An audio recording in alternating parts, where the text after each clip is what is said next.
Yeah, feel free to turn on y'all's cameras too. Nate loves to see faces as he pops in just a second. Let's see what else do we got in the chat here, Val?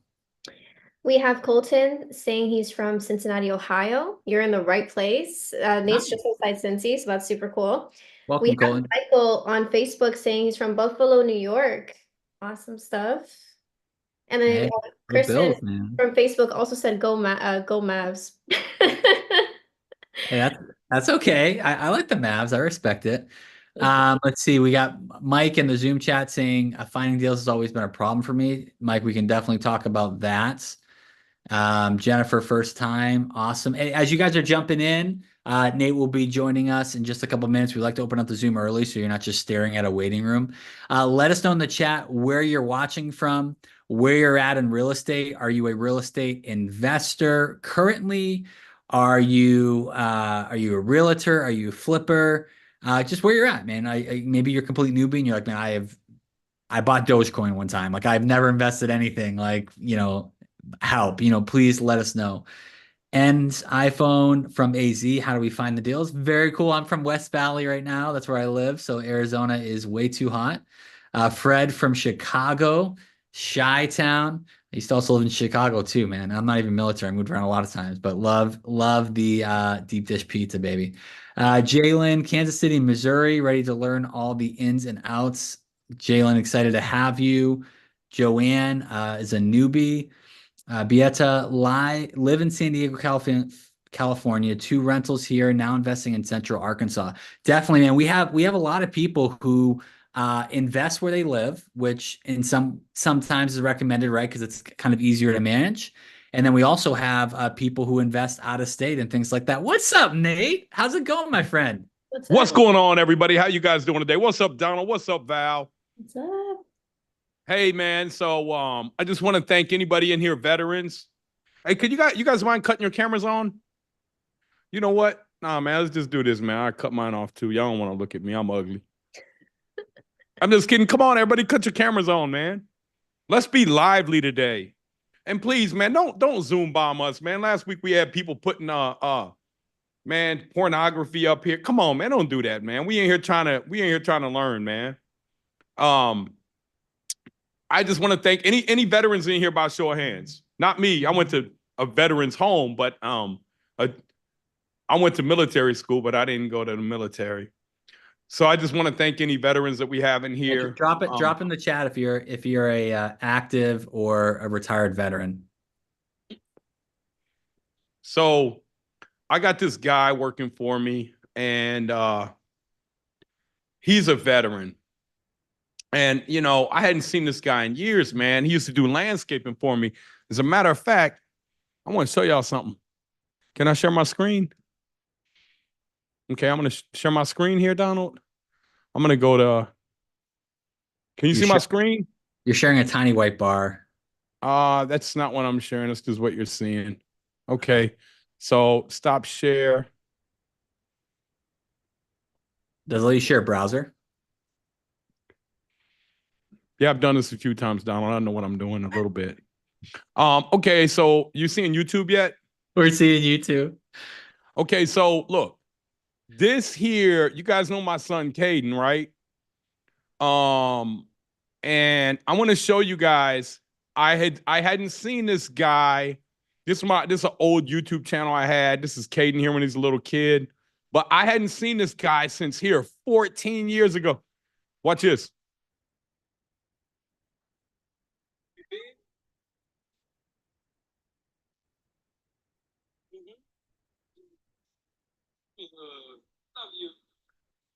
That's Caden. That's my son Caden. 14 years ago, man. 14 years ago, I was in the middle of bankruptcy, but I still was forging ahead. That would have been 2010. And man, let me just go see if I can pull up. I want to see Nathaniel Barger bankruptcy. I'm sure there's a public record out there, but I want you guys to know that no matter where you're at right now, that this doesn't have to be the end. It could actually just be the very beginning. Um, So, well, bankruptcy, Southern District, Ohio. I think that's where Southern District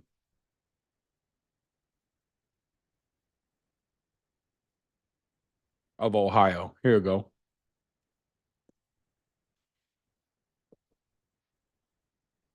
Oh, that's probation. They ain't put me on no probation. When I found out, when I went bankrupt, when I found out that they couldn't put me on probation or put me in jail, I was like, oh man, this can't be that bad. Um, but well, I'll find that for you guys, man. If you guys want to go through and see my court case, you can find it. Just go to Southern Ohio, Southern District of Ohio and put in my name, Nathaniel BRRRR. And the reason I'm sharing that with you guys is because I believe that, we all go through tough times and we all doubt ourselves at times. We all doubt what we can achieve.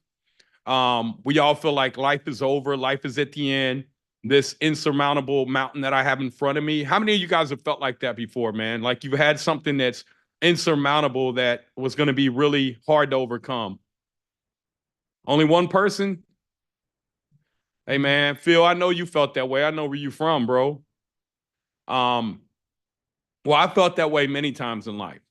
And what I realize now is that was just me leveling up, becoming stronger and stronger and stronger and stronger.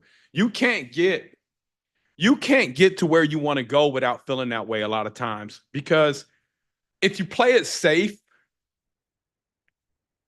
man, the people that play it safe in life, to me, they got the worst, because they never take any chance, they never take any risk, and so they just have this. It's like, and then they have one sudden event. A lot of them, not all of them, wipes out everything. Could be a broken hip, could be, but what happens is you never are able to capitalize on the greatness that we have in America.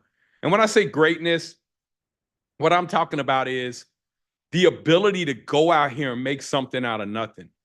And I travel the world, man, and I'm telling you guys, like, a lot of my neighbors are foreign, Pakistan, India, and they all tell me, like, Nate, this is the greatest country in the world. Like, oh my God, you don't know how lucky you have it here.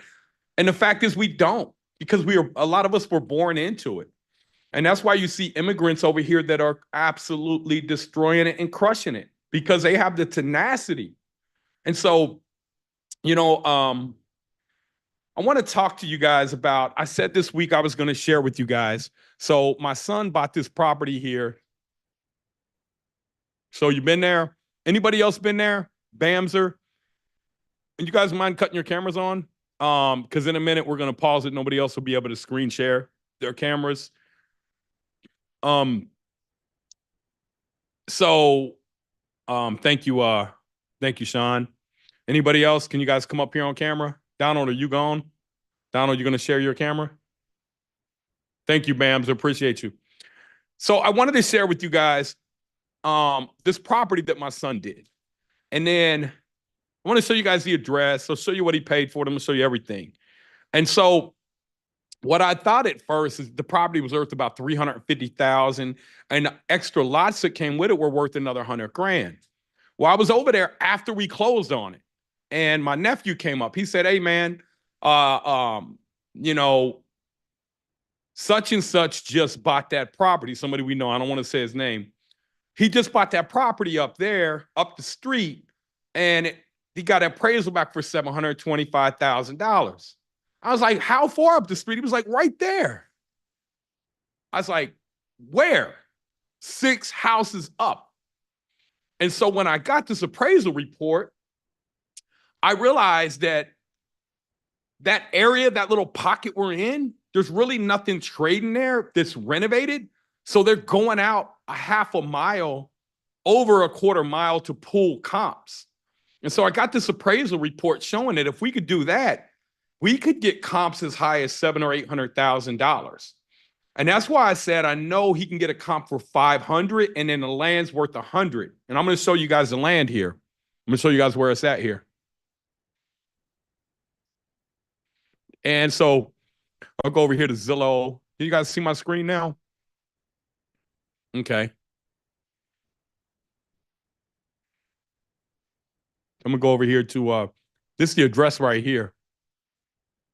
827 Lincoln Avenue. And you know, finding a deal like this. Sorry, guys, my screen keeps popping up. It keeps Lincoln Avenue, Cincinnati, Ohio. Can I guess you gotta have that on my screen. It keeps popping up and won't let me type the admit button. Val. It won't if you're host. Like to be able to share, it's still gonna pop up.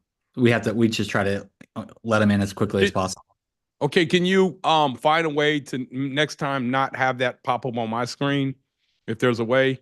Okay, so here is the property we bought. Now keep this in mind now. This is the property here, but we got all this land here. All this is ours here. That's crazy. So boom, this is a separate parcel. These are 3 parcels in the back, 1, 2, 3, and then 1, 2, 3 across the front. So we got all this extra land here. And then I'm not going to tell you which property it was, but it's a row of houses over here. And we just got a $725,000 comp. And I'm going to show y'all something here. Right here, this is open air drug market. This is an open air drug market. So this is, when I'm saying that, I ain't saying no CVS there, okay? You guys know what I'm talking about, right? So this is the hood. But what's happening, if you come right here, the hospital just bought this property and renovated it, literally right here. So, and then the highway is right here. So we're that close. And then what happened a few years ago, this highway exit didn't even exist. They came in, I made a ton of money. There was a street over here called Syracuse, and I bought up a lot of Syracuse and sold it to the city, to ODOT, Ohio Department of Transportation. And I think I bought the best one I bought for $7,800, and they gave me $120,000 for it. No, I think they gave me $112,000 plus they gave me moving fees, relocation fees. It was end up being over $120,000. But I did that. I knew they were coming in. I bought stuff over here on Whittier, Borman, Union, all through here, man. Over here, across the street over here on goodness, man, what street is this? Hickman. Ridgeway I bought. They haven't torn down Ridgeway yet, but they're coming for it. Carpenter owns stuff over here. So I learned to buy around the developments. So, but here's what I want to ask you guys here. So if we type in this address here, and 827 Lincoln, and I'm going to show you guys something here. I'm going to show you all this land here. I'm going to go to Hamilton County Auditor. So Hamilton County Auditor. And so when you learn to buy in these areas here, this is how you can make massive wealth, because you're buying right before all the stuff's about to pop off here. And you'll see what he paid for this property here. You'll see the condition it was in too. It was kind of, you see, he just bought it here, KMN Investments. That's my son's LLC. And 48 grand, 1030 or 24. He actually bought it before then, but it took him a minute to record the deed. So right here, you see it's 0 bedrooms. The reason it's 0 bedrooms because it's zoning. Look at the zoning, lodge, hall, and amusement park. So we're getting it rezoned right now. So there's always a play. We're getting a rezone back into a single family, which the land code is actually RMX, which is residential. It's the highest utilization of residential, which means you can put a lodge in there. So single family home is easier to get than a lodge or hall. So we won't have any problem getting that converted back over there. And then if you go on our cages here, this will show you all the land. So that's the house. This is our lot. This is our lot. This is our lot. This is our lot. This is our lot. So this lot here is worth at least $50,000. This lot here is worth at least $50,000. And this is a house here that we are saying is going to get at least a $500,000 appraisal. So let's jump into it. Val, can you show them the before and after pictures of the property? And this is 10 days after we bought it. This is what it looked like, everybody. Yep. Nate, can you stop sharing your screen for a second? Just so I can pull it up. Yeah. Let me do something real quick, though. Okay. Let me just go here and show them. Oh, you're going to show them the property, right? Yeah.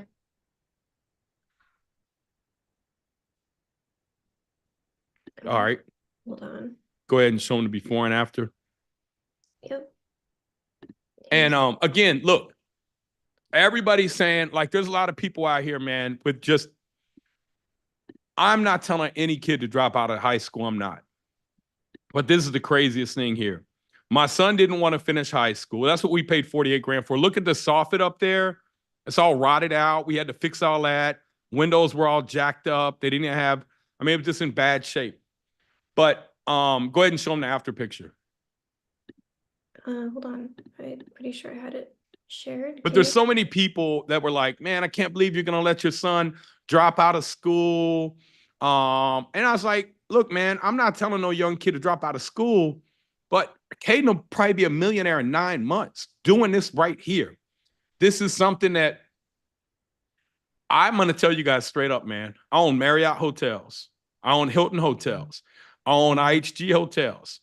I own thousands of units. Like, never one time in my entire life has anybody come to me and said, hey, man, can I see your diploma? Never. So what I'm telling you is this. I'm not telling you that you'll never need it, but I'm telling you my son will never need it because he's not working for other people. He's working for himself. So he doesn't need it. And some people are like, yeah, but he was that close. He should just finish. I mean, that's good for you. Maybe you want to do that. But he had no desire to finish. He felt like it was a waste of his time. He was like, Dad, I just want to get it over with. I want to go get my $1 million net worth. I'll have about $70,000 to $80,000 a year coming in passive income. Then I don't have to work if I don't want. And he's like, I can do that by the time my peers graduate high school. I was like, all right, son, if that's what you want to do. So again, I'm not telling anybody to do that. But what I'm telling you as parents is to start thinking different. To me, what having a high school diploma says is that I'm not saying it means this, because certainly I got one. Okay, I did get one. All it shows me is that you're trainable. And I don't really want my kids to be trainable, because if you're trainable, it means you're going to work for somebody else potentially for the rest of your life. So can you show them, go ahead and show them the comps? Donald, I got a couple, I pulled the appraisal. I didn't want to disclose a bunch of information off of there, but I'll show you the appraisal that we found. This is off market. You won't find this. And so this was an off market deal. And this is how we knew that the appraisers are going out a little bit farther in that area. Hold on, give me 1 second. You haven't pulled up, Val? Yep, I'm pulling up right now. 1 sec. Val, your hair looks amazing today. Thank you. I appreciate that, Nate. Oh, mine don't? No, I'm just kidding. Hold on, I'm just trying to find it here. Okay. So this is how we found out that that property was worth so much money. And Phil Abney is in here, man. Phil, thank you for all the hard work you put in, man. Having guys, connections with guys like Phil. So we had this stone wall that was kind of collapsing in, coming down in the basement.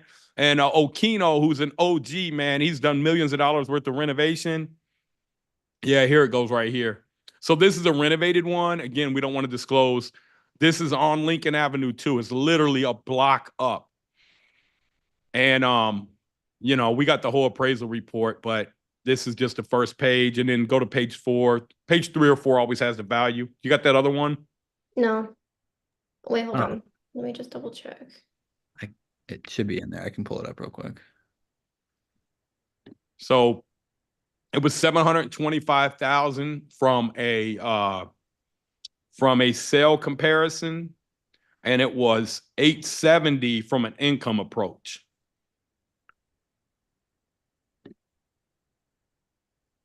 There it is. Sales comparison. So again, guys, we're not showing you the whole thing because I don't want to, you know, the guy sent this to me in confidentiality. But so it's right there, man. It's literally a freaking block on the same block, man. So I was blown away when I saw that, and I thought, wow, man. So the prayer. So go ahead and stop sharing your screen. I'm going to show you guys something here. So why do they want to sell? Why does who want to sell, Jennifer?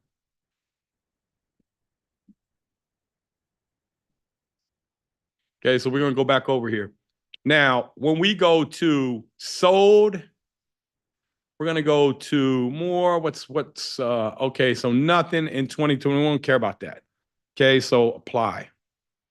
So look, here's what you got. This over 4.25, this over 226, 14K, right? But what we realize now is that these appraisers are willing to go out a little farther. And when you start going out a little farther, you got good comps down here. You got 500K right here. This is a good comp. This smaller than ours. Ours is 3,200 square feet, and this one's done pretty nice too. Ours is going to probably be a little bit nicer, but ours won't have as much as the original woodwork. Here's one, a little smaller than ours, 535. 800, I think that's land right there. 2.5 million, that's probably going to be commercial or something. Or, yeah, that's something different. So, but if we go to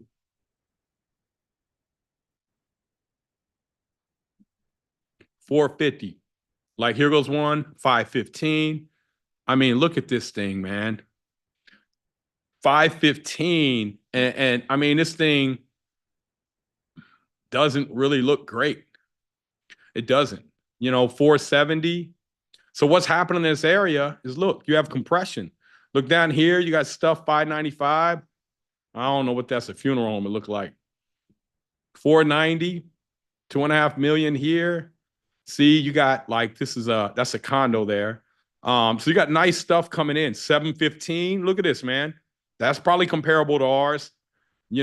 I think this was one of the comps, actually. This was one of the comps for the one down the street.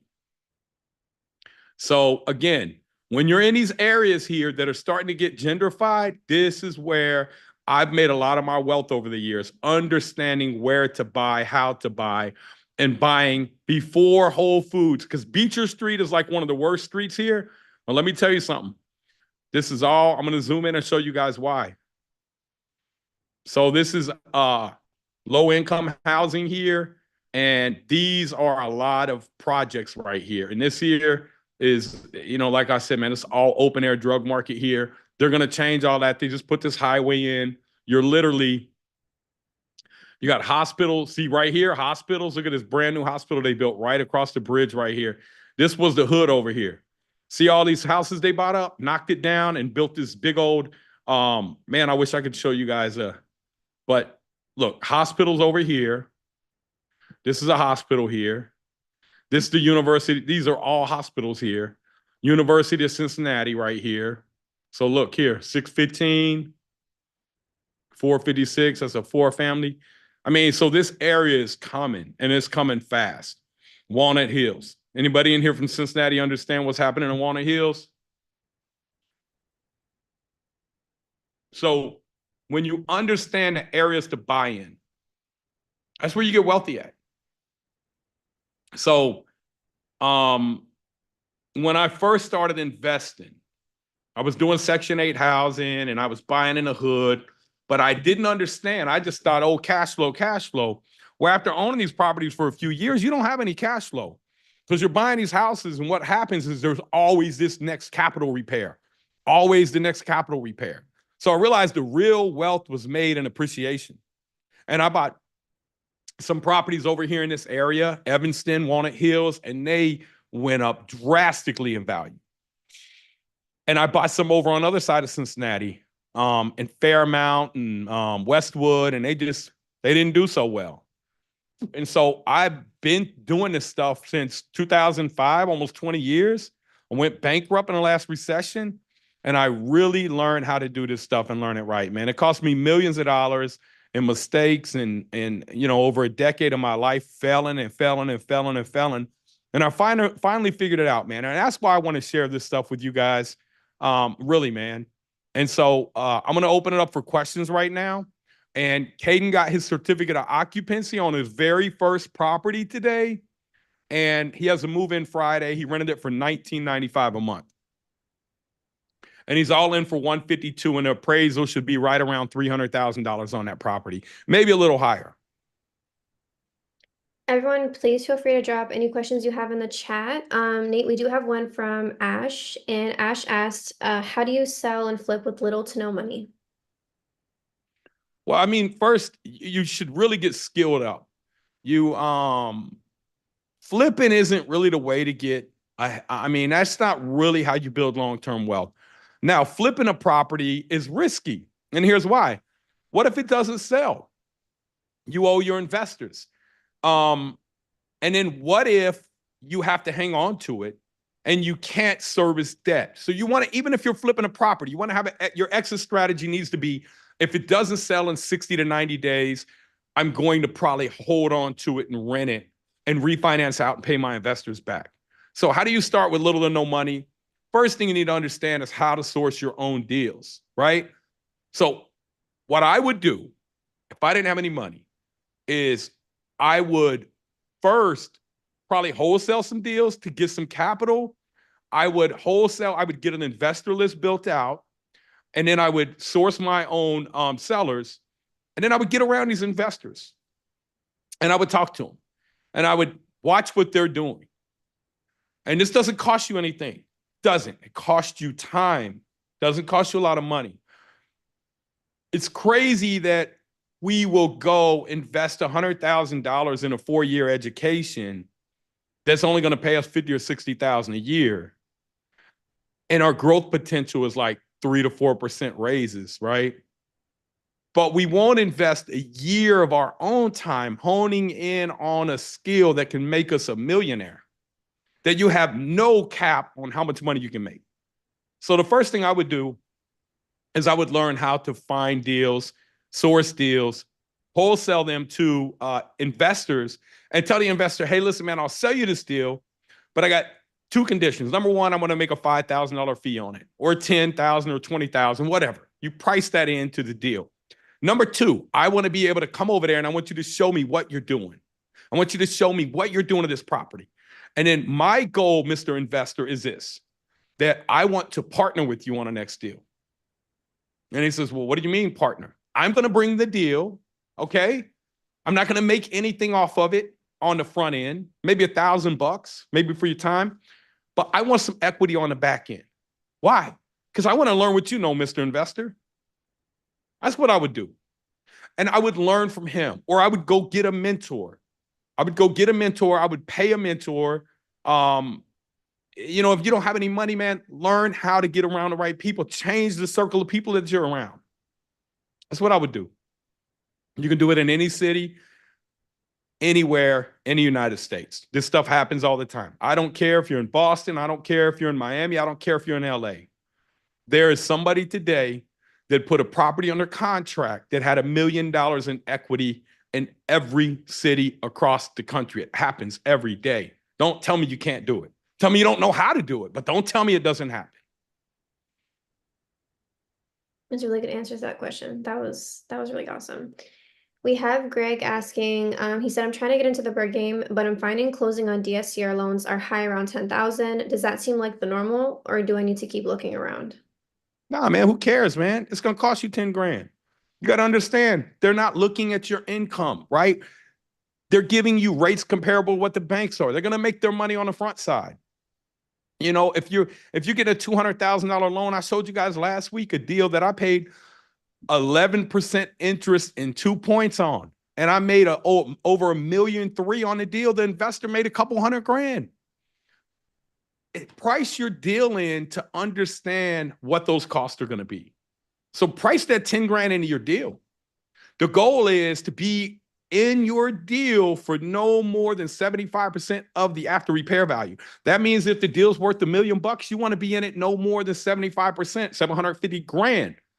If the deal is 200,000, 75% of that is 150. But there's one more caveat. You want to make sure that you can hit the debt service coverage ratio that you need to hit.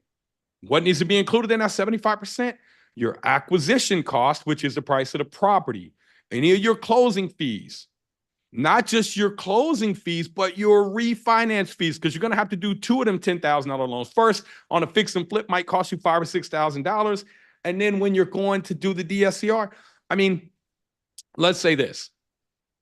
Let's say you're paying $10,000 on a $10 million loan. Is that a lot? No. If you're paying $10,000 on a $100,000 loan, now it's a lot. So how much is your loan for? If it's $200,000, $250,000, man, that's what I would expect, about 4%. And then you have to look at those fees, because a lot of times that 10 grand is not all your fees.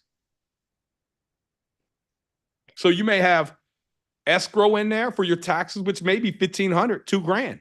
Then you got your escrow in there for your insurance, which, so 3,000 of that 10,000, 3,000 to 4,000 of that 10,000 may be for escrow. So you got to know how to read the HUD statement. How much, and if you can respond, let us know how much it's for. And if you could show us the HUD, we'll break it down for you and tell you what the source is in use and what everything is for, so you guys can better understand the HUD statement. Does everybody understand what a HUD statement is?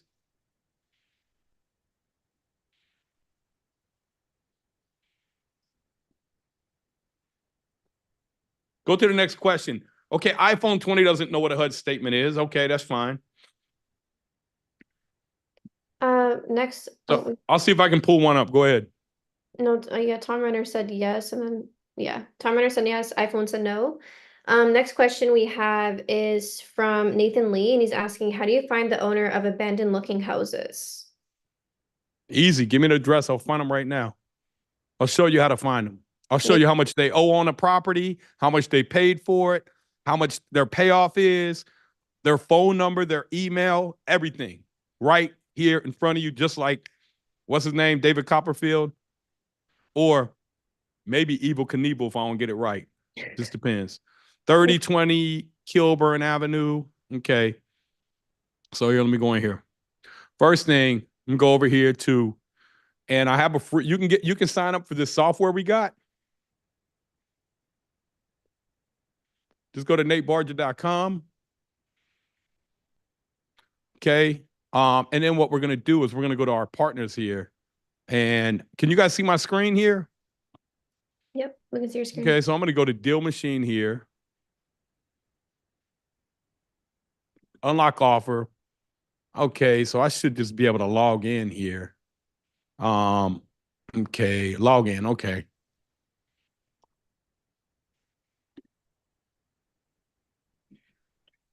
What's the address? 3020 Kilburn Avenue, Dallas, Texas. The zip is 3020 Kilburn. Yep.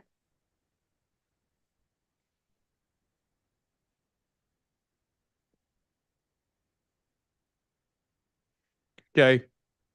Here, his name's Joe Estelle Jr. Let me give you his phone number.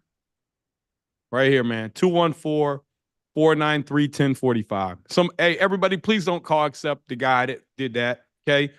I can get you guys this stuff. You can get this software, man. I got a free trial we can get you signed up for. Let's see what he owns. He owns it free and clear. He only has a $161 lien on it. Is estimated to be worth $157,000. He's delinquent on taxes. He bought it for $82,000 in 2015. Estimated repair costs are $36,000. So here's what you need to offer the guy if $36,000 is real. 157. Look right here. I'm just gonna show you guys this real quick. Here's what I'd offer the guy. If, oh, come on, calculator, not calendar, calculator. Okay, so I'm gonna say it's worth 157,000. Say I want to be all in at 75%. Okay, equals. Let's say it needs 37,000 in repair costs. I'm just gonna say minus 40 grand. Equals, and let's say I got 10,000 in closing cost. And then let's say throughout the renovation period, I'm going to have to pay debt for 3 months. Let's say my debt my water, my sewage, my trash, my landscape, my maintenance, my taxes, my insurance. Let's say it's going to be $1,200 a month, and I'm going to have it vacant for 3 months. This mine is $3,600. And then let's say I got a lease up fee. I'm going to have to pay a leasing agent $1,000, right? My max offer on that property, $63,150, right? And some of you guys are going to say, he won't take that, man. How do you know? That property that my son just bought, they wanted $220,000. We offered him $40,000. They took $48,000. Make the offer, make them understand why you're offering that. Does that make sense, everybody? Does that make sense? KISS, keep it stupid simple. We have another question. Someone's asking, how do you do about comping duplexes when there are no new renovated duplexes recently sold, or they are townhouses? There are. You just have to go out farther. What state's that in? Oh, there's a zip code. The zip code is 24153. 24153. Yeah. Where's that at? Where's that at? Virginia, Salem Okay. specifically. Salem, Virginia. Virginia. Yeah. So I just go over here to Zillow. Now I would ask a realtor. 24153. Yep. Let's see if we can find something here.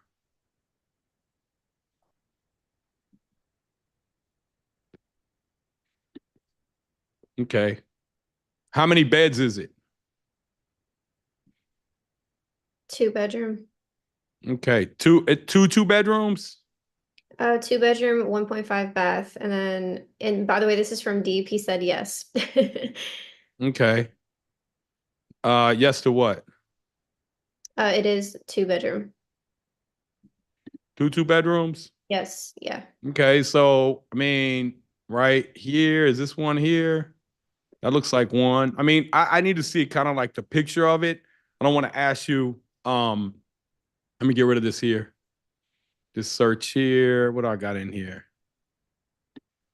What search do I got on here? I don't see nothing. So what I would do is go in here and I would look at the ones that have sold higher. And I would just look at the ones that are above $250,000. 2 units right here.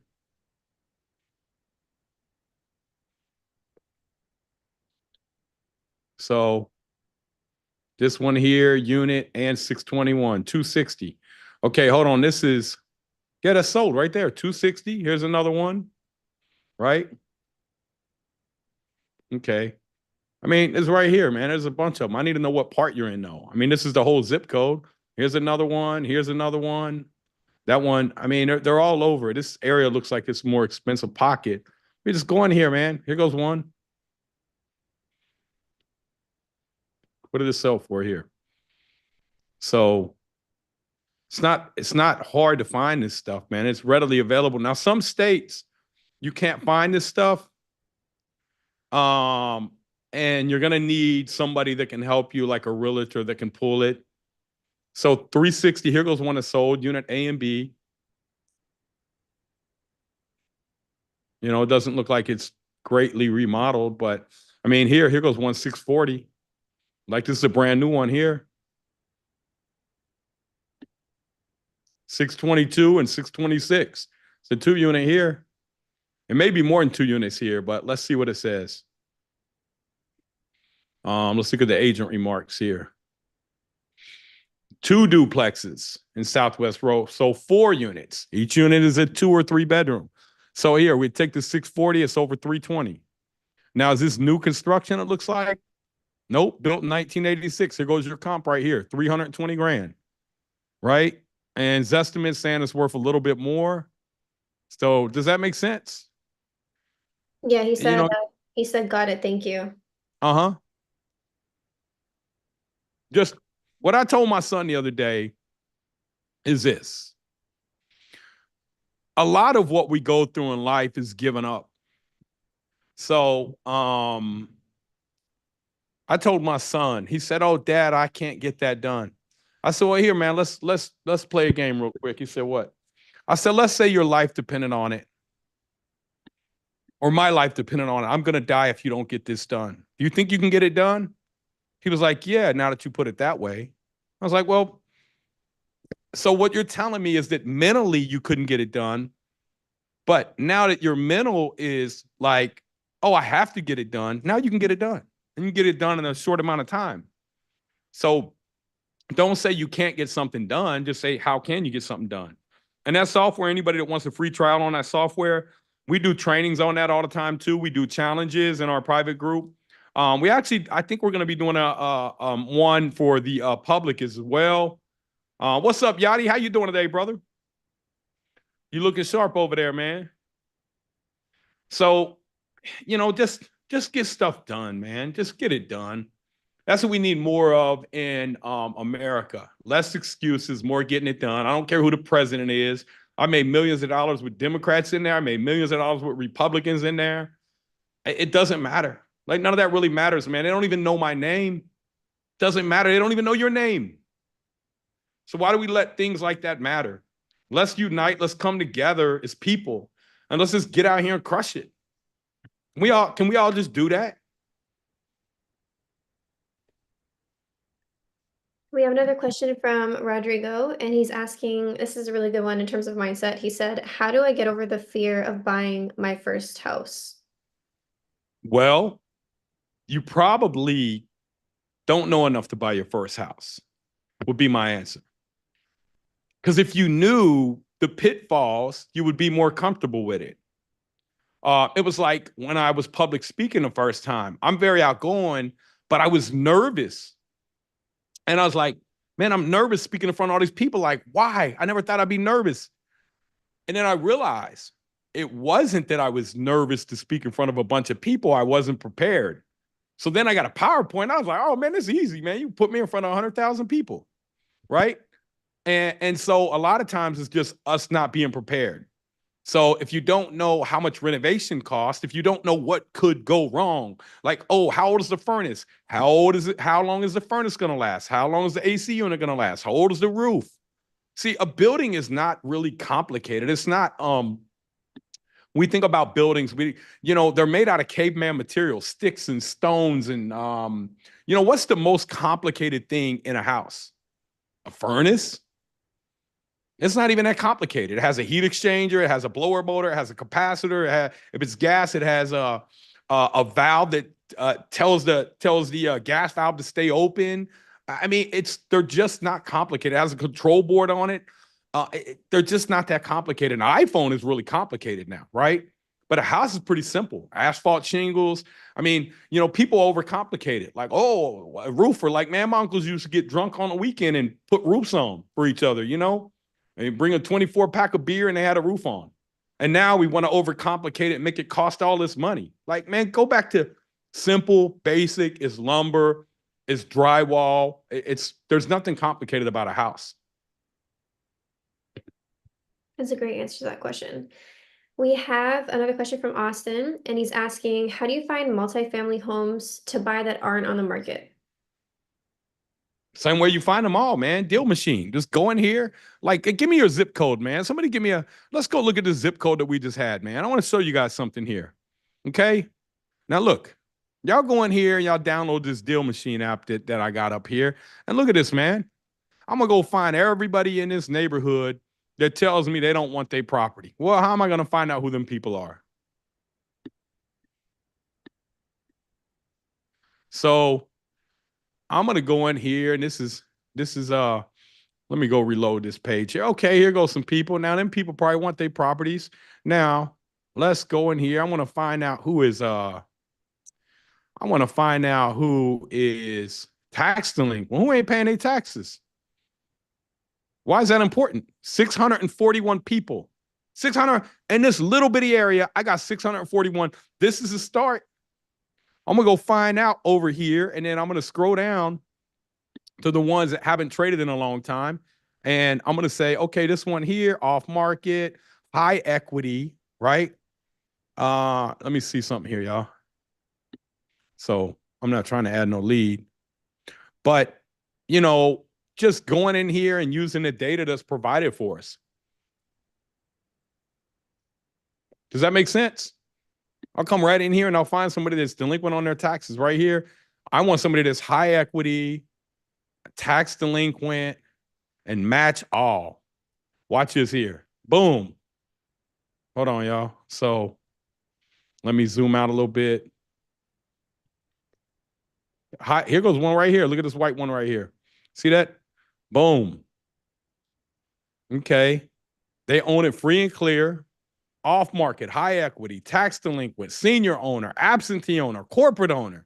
Oh my goodness, man. That's everything telling me they don't want it. Estimated repair cost 26.8.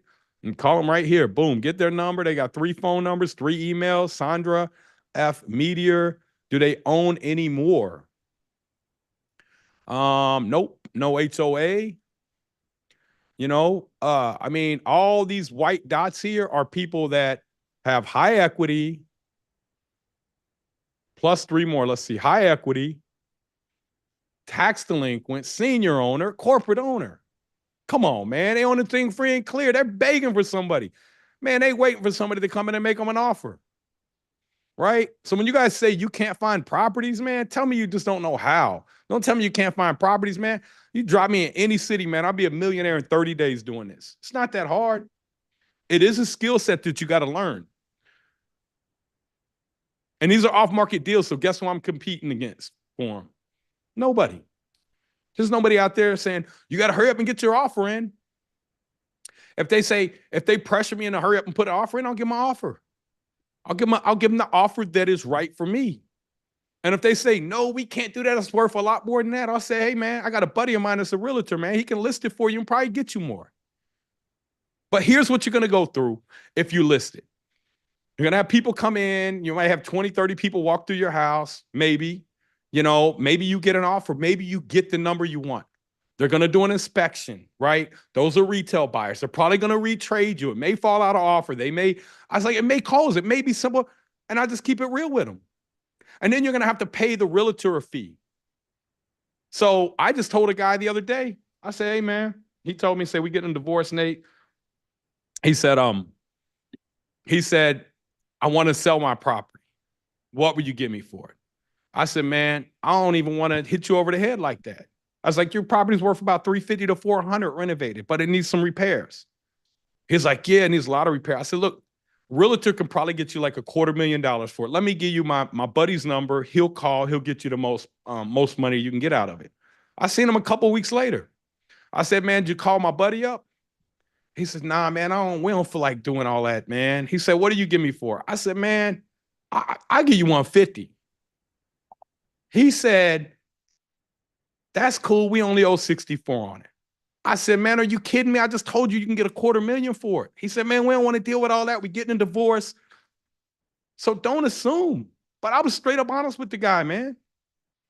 I got a call this weekend. Lady's husband just died. She's from the Philippines, right?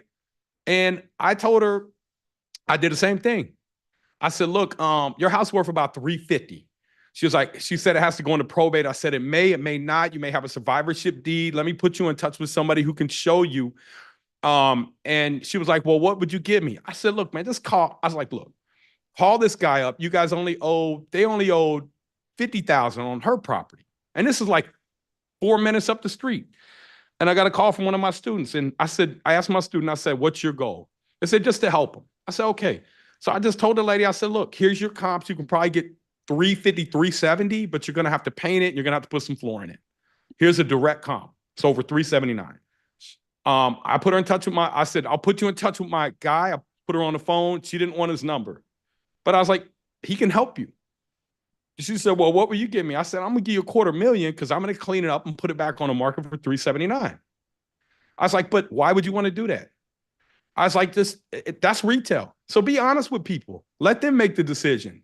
You never know what their motivation is. Nate Johnston has a question. He said, my wife and I have 30K to get started, but aren't sure what the first step would be. We are owner occupying a duplex currently. I'm assuming he's looking for next steps on what he should do with that 30K. Well, I mean, what are your goals? You know, what are your goals? Do you like doing property? Property is not for everybody. But for those of you that really like doing property, you know, I've been successful in showing a lot of people how to become millionaires doing this stuff. And like I said, it cost me millions of dollars to learn. And I didn't have a mentor. You know, I paid through mistakes. And I mean, man, some mistakes were, you know, six figures. The mistakes that I ultimately had led me to bankruptcy. And the biggest mistake I made was not getting the knowledge I needed up front, not having a real clear path or goal, being all over the place, listening to poor people. Oh, you got to have several streams of income. You got to diversify. No, you don't. No, you don't. No, you don't. You have a laser-like focus on one thing, because if not, you're spreading your energy too thin. So you don't need all these streams of income. You really need to become great at one thing. Steve Ballmer, who owned 8% of Microsoft, and Bill Gates, who owned 45% of it, Steve Ballmer is worth more now than Bill Gates. You know why? Bill Gates diversified. He sold off his portfolio. Steve Ballmer kept his 8% of a $3 trillion company. Bill Gates sold his off, and he had 45%. He diversified. Now, I'm not telling you, if you got that much wealth, yes, I think you diversify. Steve Ballmer probably just didn't care about money. He didn't care. He's like, man, I don't care, right? And so Bill Gates took a different approach. And but the moral of the story is this: you control the risk when you become really good at something. You control the risk and the outcome. So become really good at one thing. And for those of you on here, man, look, just if you guys really want a mentor, I can mentor you. You know, I have about 2,600 people across the country that I mentor. We got groups set up.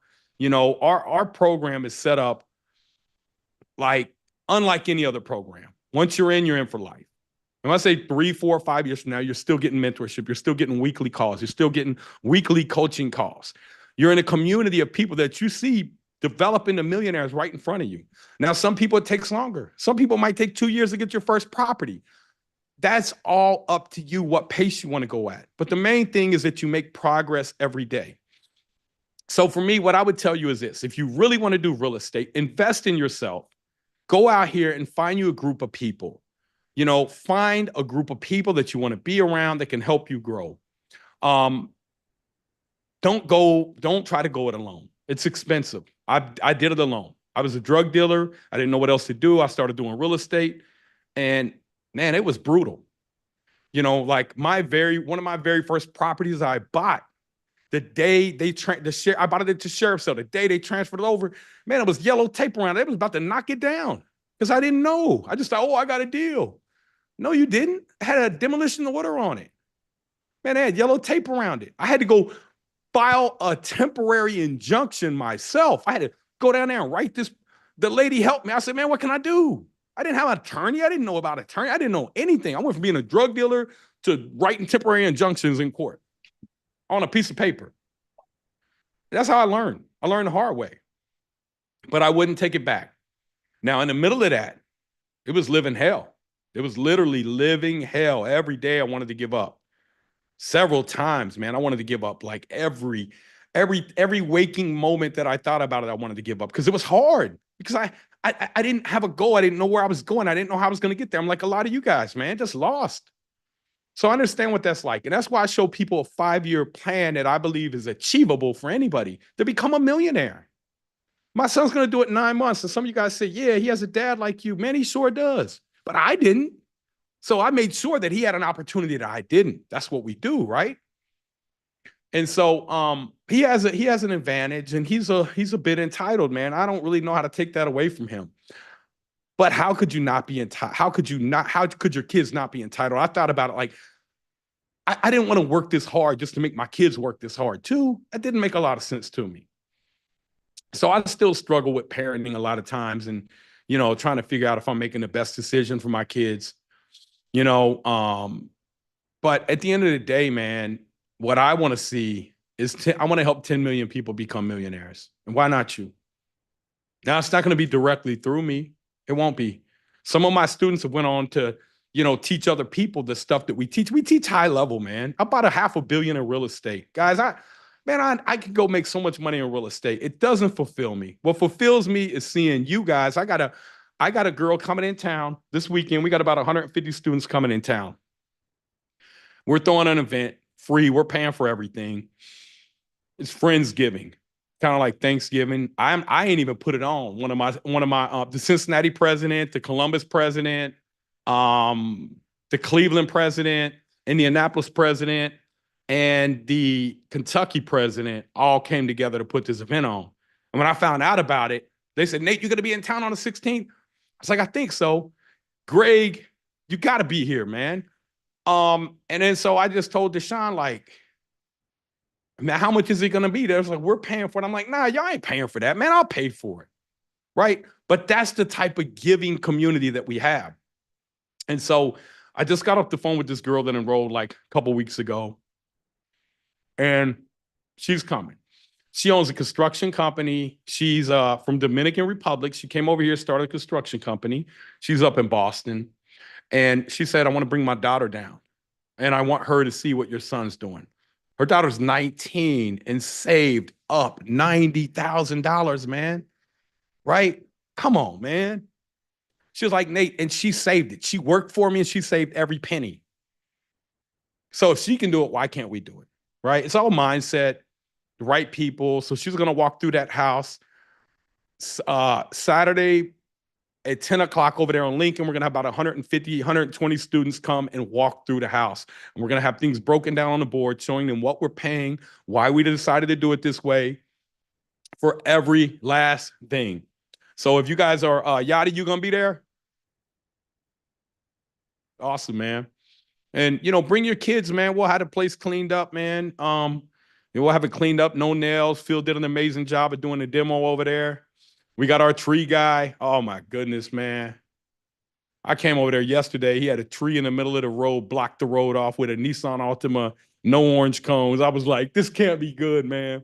But you know what? I'm talking about it was bad. I wish I could find the clip and show you guys. Because when I pulled up, it's kind of the hood. I thought it was a jack move. I seen him had the street block. I was like, oh, man. And then I seen the car had the street blocked off. I was like, man, it might be a shootout. And then I rolled up a little further and I seen the tree was in the middle of the road. I was like, oh, man. I ain't even gonna lie to y'all, man. So I pulled up over there in the side lot and the tree guy's over there smoking weed.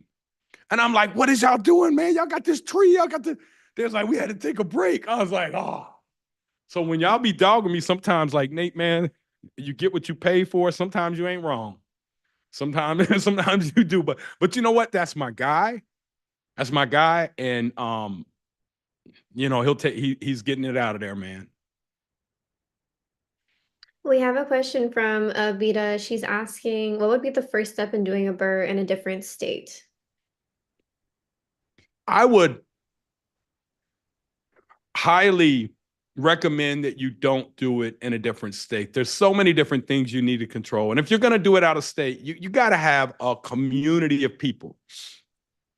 Can you show them our map, Val? Do you have our map where our city groups are at? So we do have it. You don't have it? No, I don't think I do. Okay. We do have people that do it, but you need to get in the community. You need to know people. Like I've funded some of my students that have done deals they asked me to invest in. I've even had students invest in some deals that I've done. I got a 568 unit that we bought and a 223 unit that we bought that we had some students invest in. But those returns are good for working people. But I tell my students, like, man, if you're going to do the BRRRR, you're going to make way better returns than what I can get you. Because our returns on large complexes, you're buying a $30, $40 million, $80 million complex.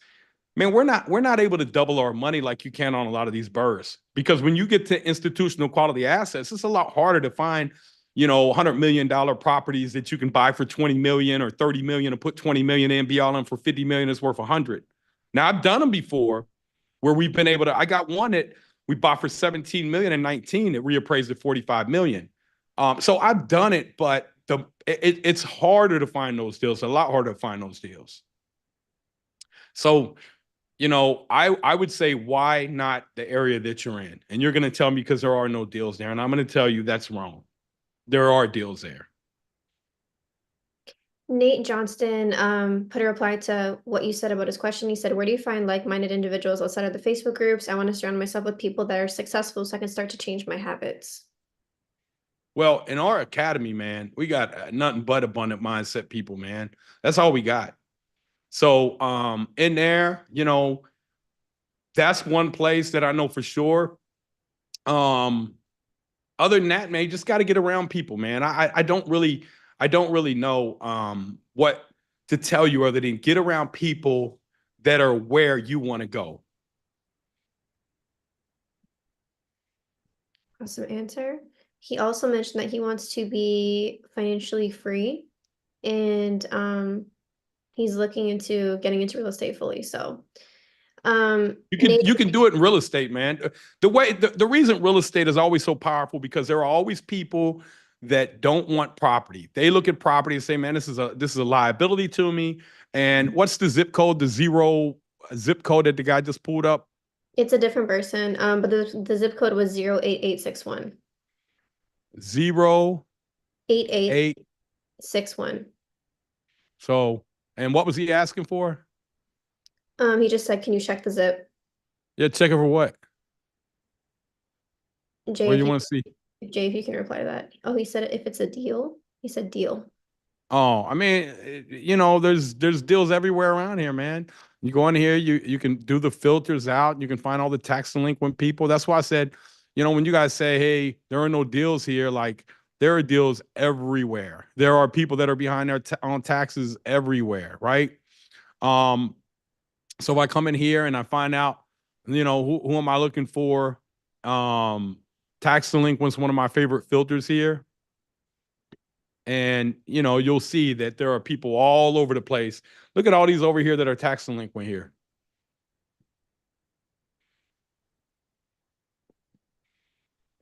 See, it's still loading. But look, all these white ones are tax delinquent here. So if you go to off market, adjustable loan, this Staten Island, high equity, tax delinquent, right? They bought it for 400,000. They're saying it's worth $1 million. They're tax delinquent, right? I mean, these are everywhere, all over the place, man. They're in, I mean, there's just not an area of the country that you can't find deals. We got people that are making millions of dollars in literally every city across the country. We have a question from AP Olivo from Facebook. He said, "What are the steps to get into wholesaling?" So, um, I'm not really an expert at that. I've wholesale deals before, but that's not really what my focus was ever on. My focus was building generational wealth. I will tell you this, man. I had a deal that my partner Matt got back in 2019. We had just bought 346 units. He found a 540 unit apartment complex. And I just came to him and Matt wanted to do it. And Matt he's a beast. And I was like, "Matt, man, we got this 346 unit. I don't want to take down a 540." I think it was probably in 2020. Actually, it was like COVID, and we were struggling to we were struggling to get materials. And now probably was before 2020. It was 2019. It was the same year, and we put it under contract. I think we put it under contract for, I don't remember what it was, 25.1 million. And we ended up wholesaling it, to assigning it to a guy, and we made 1.3625 million. $1,362,500 was our markup fee on it. So I'm not really an expert in wholesaling, but you can do it on anything. But really all it is finding a property that has a good spread on it, knowing how to underwrite it. Now, my partner, Jarius, he's done over 1,000 of them. He teaches wholesaling in our private group. Jarius, are you on here tonight? I think he's at basketball with his kids. But Jarius, huh? I don't think he's on here now. Okay, so Jarius is the guy for that. He does a live call every Thursday at 12 o'clock. I think he's going to be changing that. Yeah. But yeah, and if you guys want access to like our private community or want to hear more about it, man, just say a private community below, and I'll have somebody reach out to you guys, man, get you on the phone, and we'll talk to you guys and see if this is something that's a good fit for you. There is a cost to it, but the value far exceeds the cost. We have accountability coaching that you'll be thrown into, city groups. We got a whole 13-week training that we take you through. And then after that, you're really ready to buy.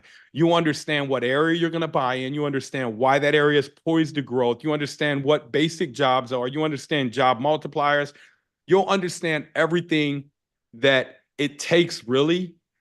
Like, it's next level. So, and when I tell you it's next level, it's not like you'll know how to do the BRRRR method. No, you'll know how to, like, here, I'll show you if I got a sheet here.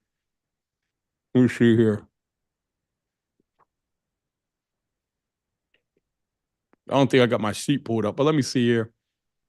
I don't have my sheet pulled up, but this sheet will show you pretty much everything that you're going to learn. You'll learn a lot about the tax code, and there's just so much, man, that you'll learn. How to read these charts. There's more than I could tell you guys, man. I could just tell you that we got people in there. The support is crazy.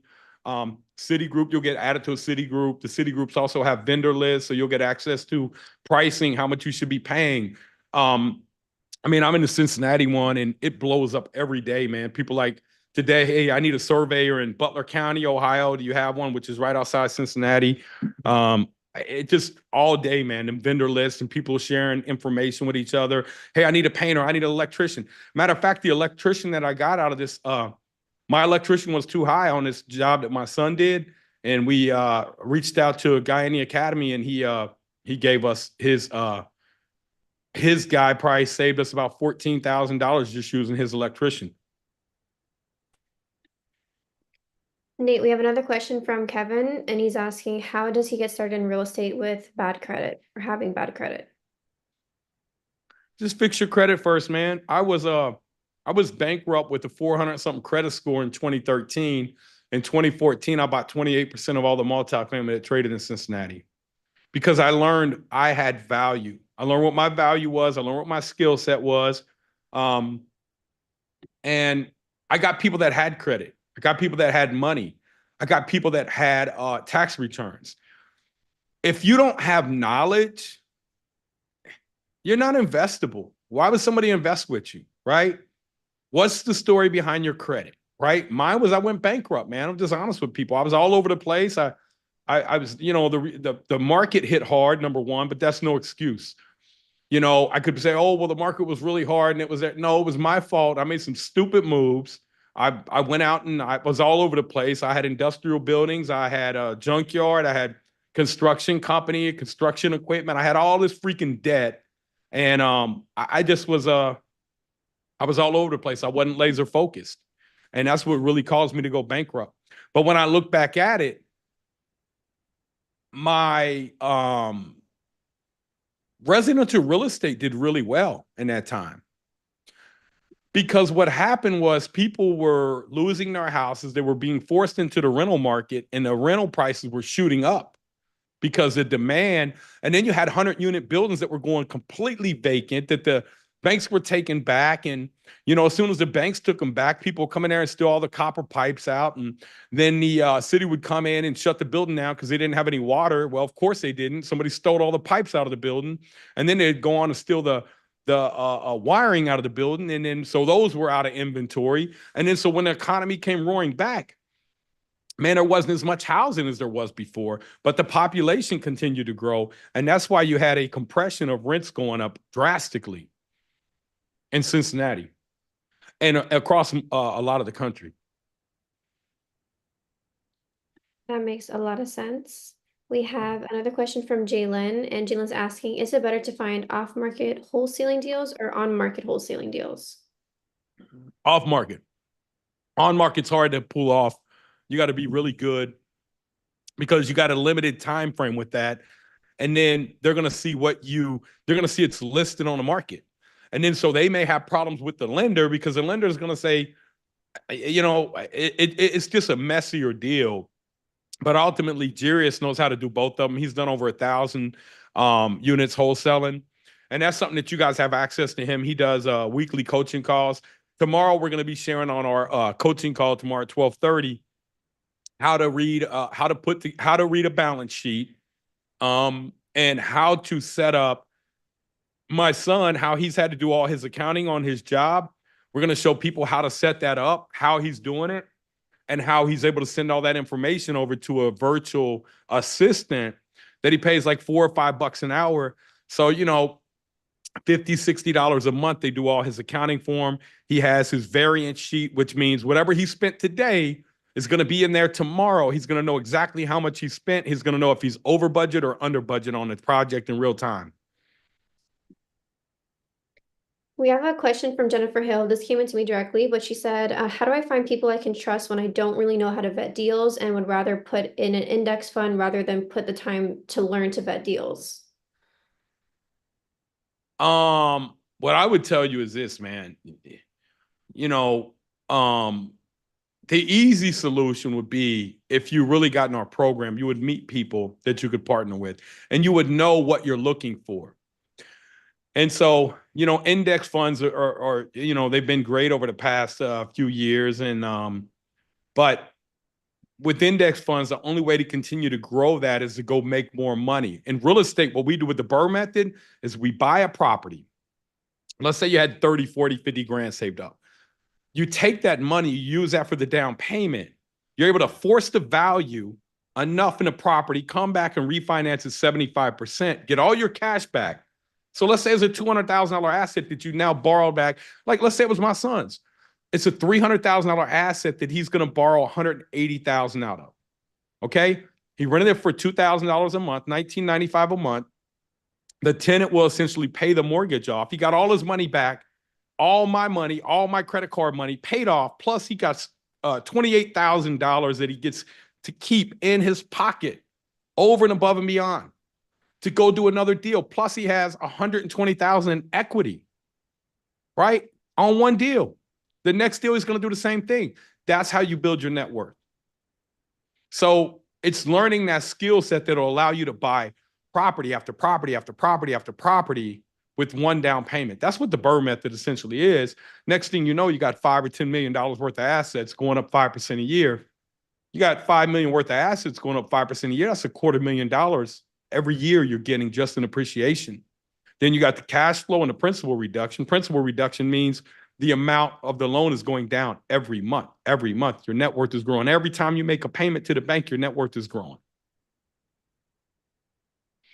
We have another question from Tekoa, and this person asked, how do I find lenders who won't use my drug convictions as a reason for denial? I own two 300K properties that I want to pull equity out for investing.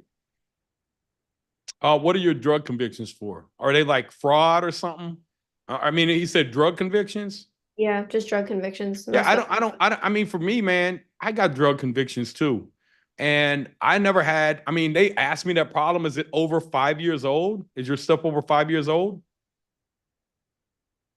No answer yet. And if Adam was on here tonight, I can give you Adam's number. He can look at your stuff and give him Adam's link. The Mortgage Exchange, good friend of mine, and Adam will tell you what you got to do. We have another question from Do you have that link? Can you put Adam's link in there? Yeah, from Mortgage Exchange below. Okay. We have another question from Lewis. He's asking, does 100% fix and flip loans allow you to do your own repairs and disperse payments to contractors on your own, or does the lender need receipts and need licensing from contractors performing work? Good question. So here's what you need. You're going to put together a scope of work. The 100% isn't like you can get 100% if you have a lot of experience, but even 100%, you're still going to need money. You're going to have much higher closing costs because, it's a riskier loan for them. And then you're going to need the money to pay the contractor. So you pay the contractor. So let's say you put in there, hey man, roof's $10,000, right? And let's say you got the roof done for 7 or 6 like me. Then I go out and I pay the roof for the $6,000, $7,000. Then I say, hey man, I cut the trees down. That was $6,000. Maybe I paid $5,000. I did the demo. The demo, I had 10,000 there. Maybe it was 5. So I basically had 5, 6, and 1, 12,000 out of pocket. I got a $10,000 roof. I got 6,000 for the landscape, and that's 16 grand. And I got another demo was 10. So that's 26 grand. So I got, what did I have out of pocket? 16 out. So I put that money out. I called a lender. He looks at my scope sheet, my sheet that said how much money I'm going to have in each item. He sends out the guy that walks through the property. The guy doesn't say, hey, how much you pay for all this? He just says, roof's done, looks satisfactory, demo. Hey, show me what you did in the demo. Walk him through, show him what we did in the demo. You know, we had 3 dumpsters in here. We got all this tore out. Okay, boom, checked off. What about the trees? Boom. He checks off on all them. He sends that back to the lender. The lender then disperses a check for $26,000 back to you. You have to put that money out of pocket first, though. Does that make sense? The lender's not going to give you a check at closing and say, oh, go renovate it, buddy. He's going to say, nah, man, the house is only worth what you paid for it. Until you add more value to the house, I'm not cutting you a check. And so you do what's called draws. You may have 3 draws on a job. You may have 4. You may have 1, 2, however you want to do it. Next question we have is from Giovanni. He's asking, what is the most strategic approach to initiate the BRRRR method with self-storage? Should I acquire an existing operational facility or purchase a suitable property and develop it into a self-storage facility in high demand, high rent market? Man, I don't know, honestly, brother. I mean, I'm not a self-storage guy. You know, I do multifamily hotels and single-family homes. And I don't know the pitfalls and the maneuvers that do that. So I wish I could help you out. But really, all it is looking at the area, seeing what the growth is. Like, let's say that area is running 95% occupancy at, you know, $3 a square foot per year. And let's say that you're buying a place that's only running 80% occupancy at $2 a square foot per year. Well, that's an easy value add. But then I got to say, why is it only getting $2? Is it bad operations? Is it a bad location? Is it because the building's run down? Is it because there's a lot of thefts and bad reviews? And so I got to look at that and I got to say, okay, what do I have to do to get it up to $3 a square foot and 90% occupancy? Because by doing that, you can add a massive amount of value. And I know it's commercial. I can show you how to underwrite it real quick. But what I don't want to do is throw people off track. What I focus on showing people is how to become millionaires. And I believe the easiest way to do that is the same way I'm showing my son. Single family homes, right? Because storage units are for a more experienced investor. And so I could underwrite the thing right here, but I don't want to confuse everybody. Because it's all math at the end of the day. You're buying capitalization rates, which is a little bit different. So you know, that's basically it, though. How can you improve the value? How can you improve the net operating income? Because essentially what you're selling off when you're selling a commercial building or when you're buying one is you're buying net operating income. Does that make sense, brother?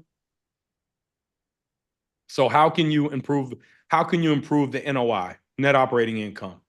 Because you can take the net operating income to the bank and you can borrow against it. And you can say, hey, Mr. Banker, I need to borrow $1 million. He says, how are you going to pay me back? My net operating income on this building is $92,000. And he looks at it, he says, cool, I'll loan you 75%, $750,000 at 6%, which is $54,000. You got $100,000 coming in, you know, you got 54 going out. You're at a 1.5, 1.46 debt service coverage ratio. He's going to like that. We have a recent question from Daniel. He said, would you consider 10,000 a good start of capital for a complete beginner, or should I get more money?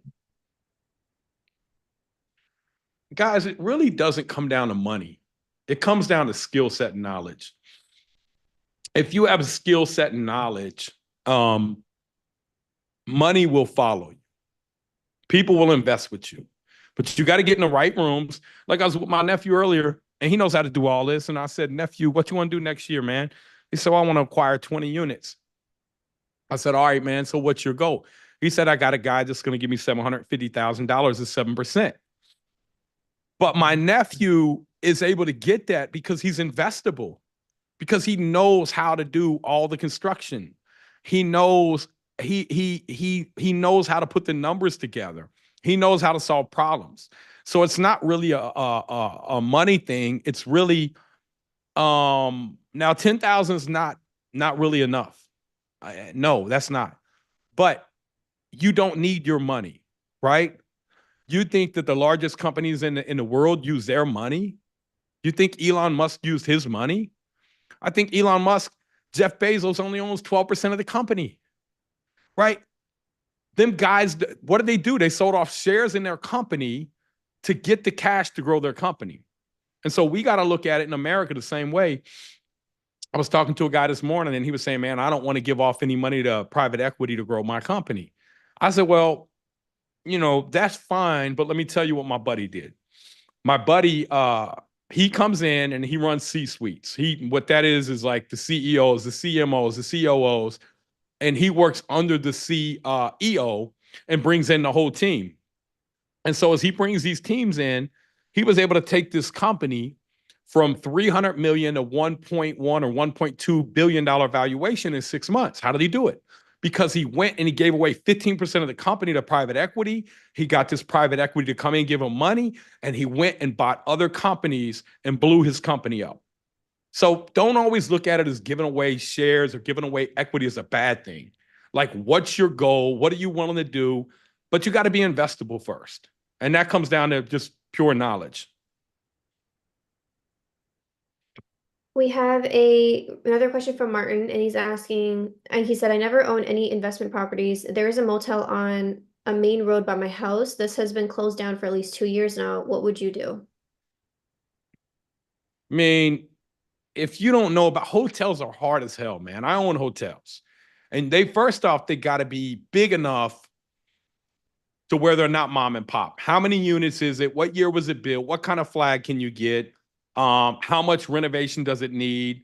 And let's say you want to get a Marriott. Marriott's going to cost 50 or 60,000 a key minimum to get a PIP, which is a property improvement program on it to get it into the Marriott flag system. Then you're going to have to pay Marriott 175,000. Then you're going to be, it just is like, what is it? How old is it? What can you do with it? What does the area look like? Right? So there's so much that you got to dig into doing hotels. Yeah, it seems great and easy and sexy, but it's hard, man. Then you got to know how to run it. You got to know how to do housekeeping. You got to know how to do sales. You got to know how to do customer service. You got to offer some type of food. Like it's a beast to run one of those. Now, once you get them up to scale, we buy them at scale, and they're easy to run because I can go into any city and buy it. And I know I need, for let's say, 140 room hotel, I need 30 employees, right? I need a GM, assistant GM, a director of sales, maybe an assistant director of sales.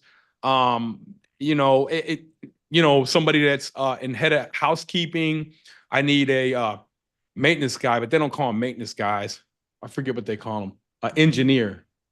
They call them some type of engineer, and then they pay them a lot more money because they call them an engineer. So I like to tell them, hey, you're a maintenance guy. I'm just kidding, y'all. We have a question from Nuke, and he's asking, how do you lower your interest rates faster on a long-term equity loan? I mean, that's market driven, man. That's all market driven. You can't control that. The market's going to control and dictate what the rates are going to be. And don't worry about the rates, worry about pushing the value. You can control forcing the value.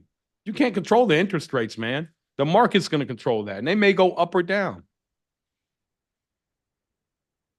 We have a question from Melvin, and he said, well, this is like kind of a little bit long, just so you know, Nate. He said, I own 3 houses, no mortgage due, they're all paid off. I have about 340K pure equity. Should I sell one house with 100K equity and use that money to buy an apartment complex for 2 million with a 5% down, or should I keep the houses and just equity cash out to buy the apartments? Here's what I would do, man. So if he has 340,000, here's about what he's making a year. And tell me if I'm wrong.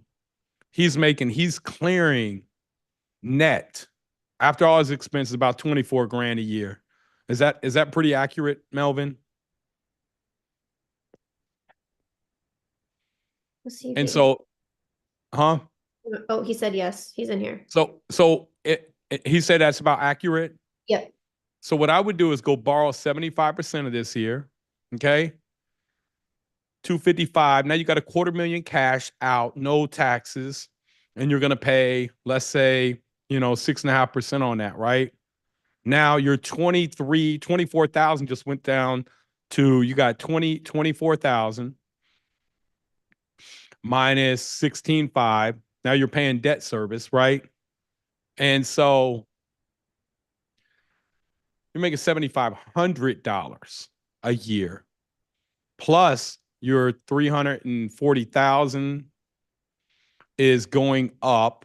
Let's say it's going up 5% a year. So you're making 17,000 right now plus 24,000, right? You're making 41 grand. Okay? That's what you're making. So what I would do is I would go borrow that out. I would drop down, I would get my $250,000 out. I'd go buy $1 million worth of real estate. I would use my 25% as a down payment, which would be 75% right here. 750,000 is going to be my new loan on this. I'm going to pay, let's just say, 6.5%. My new payment is going to be 48,750, but I'm going to push the value of them to at least $1.3 million. So I'm going to push the value to $1.3 million. I'm going to go, let's say I'm getting 7% return on that. I'm getting 91,000 now, plus my 7,500. So now I'm making 98,500. Okay. Now I have to pay off my new bank, my new bank loan of 750,000, which is minus. So I got 100 grand. So I got 750,000 times 0.065.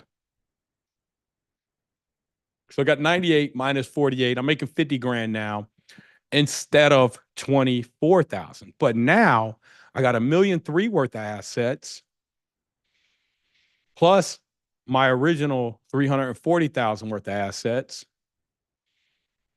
So now I have 1.64 million times going up 5% a year. So I got 82,000 appreciation plus my 50,000 cash flow. Okay. But watch this. Now I'm making 132 grand instead of 23 grand. But now since I forced the value to 1.3 million and I can show the bank that I can service the debt, I'm going to go borrow 75% of this, which is 975. I'm going to pay off my 750,000 first loan. Now I got all my $250,000 back almost. I'm going to go do the same thing over and over again. Right. And you do that a couple times in 2 years, you'll have, let's just say you flip that stuff, man. You do it twice. You got 3 million worth of assets. You got, let's say they're making 7% a year, which is 210,000, right? You only owe 75% of that. So you got 210,000 cash flow. You owe 2.25 million in debt times, let's say 0.065, 0.065. You got 210 minus 1.46, making 60,000 cash flow, but you probably got 400,000 cash out. And now you have 3 million worth of assets going up 5% a year. So next year, these assets will be worth that 3.15 million. The year after, year 2, they'll be worth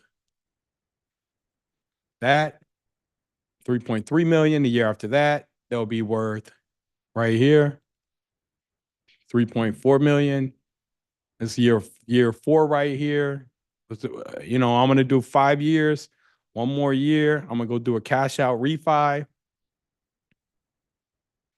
3.82 million. I'm gonna go borrow 75%. I was able to increase the rent.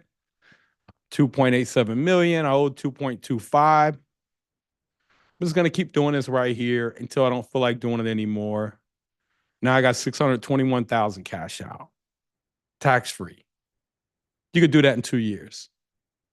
On top of that, cash out, you're gonna have over $1 million in equity, right? And you've already made a ton of cash flow, and you already made a ton of you already got a ton of tax benefits. So it's learning how to leverage the current assets that you got, man. And I can show you how to do that. That's kind of what we teach people how to do. People that get in our mentorship. If you got a couple properties, we can show you how to do this pretty quickly. You already have a good hang on what to do, and you're already talking about buying an apartment complex. So you kind of already know operationally. You just got to understand the numbers, what areas you need to buy in, because you may be buying in the wrong areas. And Rehab King's in here. What's up, Rehab King? Come up on camera if you don't mind, man. He coming in town this weekend. Oh, no, he might not be here. Rehab King, you here, brother? Oh yeah, Okino, give me one he's sec. in here, but Okino is the first person I in. wasn't allowed to go on mute, OG. That's why. Got it. What's going on, brother? How you doing, man? I'm good. I'm good. About to cut the camera on. My apologies. I'm just listening to you. Hold Hey, I on. can't wait to see nothing. you this weekend, brother. Yes, sir. Likewise. Yeah, so You know, try and cut Okino, off. what'd you say? I was gonna say try and cut his camera on because we had the setting off. So try and cut your Oh, camera. Let me know if it works. so Okino, amazing person, man. He's in Boston, and he got in. I think you got in my mentorship about 3 years ago, and he came in town. He got in June, I think. He's one of the first people that got in the mentorship program. What's going on, brother? How you doing, man? I'm good. Good. How you doing? Hey, man, thank you for your service, brother. Happy, well, I almost say happy Veterans Day, but man, thanks for your service, brother. Appreciate you, I man. appreciate you. You sleeping, man? No, but I was lying down listening to you. I said, let me put my thing on. So, man, you usually don't go to sleep this early. You be out kicking it in the nightclub, popping bottles and everything. But you know, how long did it take you, man, once you got the knowledge to become a millionaire? 7 months. 7 months. And so Okino started off though. He had some money. You want to tell him how much you had? I don't want to tell your business, but 250,000. so tell him how you got that though. A house hack. House So hacking. a house hack. Yeah. When I met Nate, I was watching you guys, same way you guys are watching him now. I was watching him online, say what's up about him. It's so funny. I met Nate in a part of my life where I was literally at a crossroad, like, damn, what's the next step? And I was like, should I sell my house? I was comfortable. I was living good. I was doing real estate, but I was just flipping house, making money, whatever.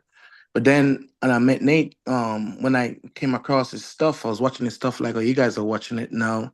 But he was always on Facebook, whatever. So it's a, yo, come to Cincinnati, whatever. It was just coming out with the program. So I went there, and literally I was shocked because, we went to this neighborhood, whatever. I run the joke with Nate. It was like, come, you guys watch the what is the Fresh Prince? You pull Fresh that's Prince of how. Bel Air. Yeah, yeah, yeah. That's how I feel driving in the neighborhood. I was like, yo, whatever. But anyway, long story short, it was warm and welcoming. I was like, taking it in, everything. We all had a good chat. But then, me and Nate, as a matter of fact, I do this all the time. I have my wallet. Nate wrote down a deal for me that I was gonna look at. And I was like, damn, this makes sense. So anyway, long story short, I was at a point in my life where I was like, yo, should I remain comfortable? Or I was literally trying to make up in my head what I want to do. And I took the risk. I had the money, 250,000, but I had 250,000 without a place to stay. So I was 250, I had 250,000 in my account. But I literally risked it because I didn't have a house or anything. I just literally took the risk. And then I met Nate. Nate told me, Nate showed me, broke down a deal for me, and the rest was history. So that was it. That's it in a summary. Yeah, man. And I think within a couple months of that, you started burring, So what happened buying. is Yeah, so I literally, so because it's I'm not gonna lie, you guys. Two things that made it good. I know how to find deals, and I know I had good construction knowledge. So I ain't gonna lie, that was a little cheat code. But I didn't have the method of okay, what to do or how to do it. So that's what I got from Nate. But I did have a little construction knowledge. I was already a general contractor, do like I said, I was doing, but I didn't know, how to multiply. So what I took from Nate was I was like, I literally just took the leap and started buying all these multis. I think I bought like five of them. And I literally just dumped all so I was just paying down payment, and dumped all my money in these multis. And I ain't gonna lie you, I went broke again.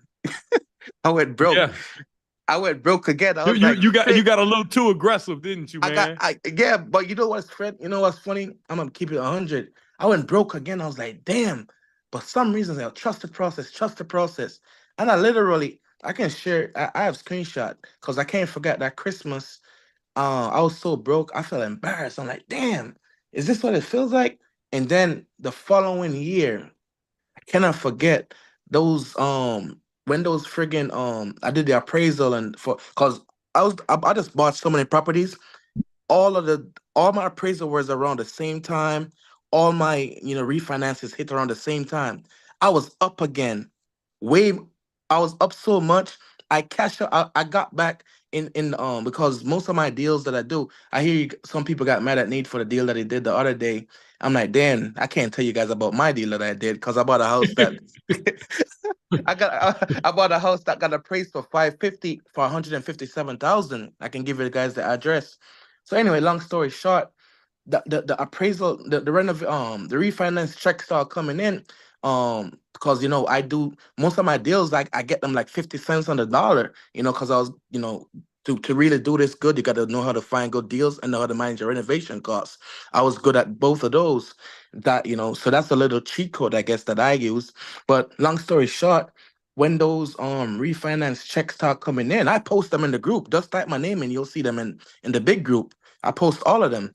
I was back up more money than I met Nate with. I'm like, damn, this is fire.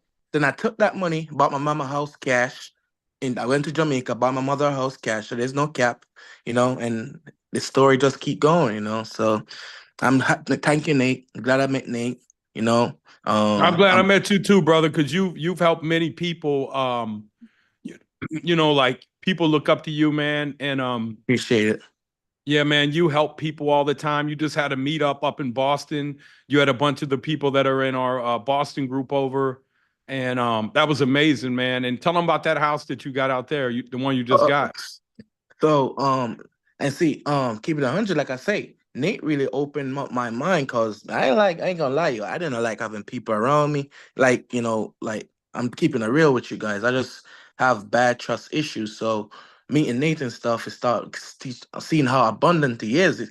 He's literally opened his arm to, any of us. Like he didn't know us and open his wing to us. So now, I start being more learning that it's not all about you or me, okay, or whatever.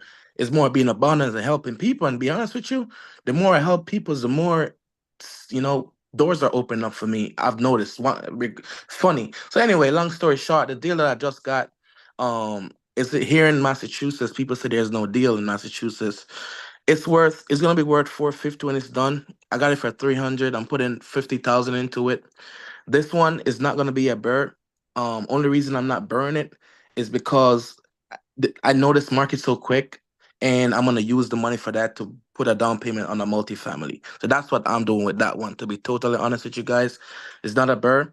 However, I do have a BRRRR that I'm working on. It's a 5-unit building, seller finance, a little bit more advanced. So to be honest with you guys, I'm taking the profits from that to put into this one because it's owner finance to the owner. So it's a little bit more complicated. Not trying to complicate you guys that are just starting out, but yeah, you can do deals wherever.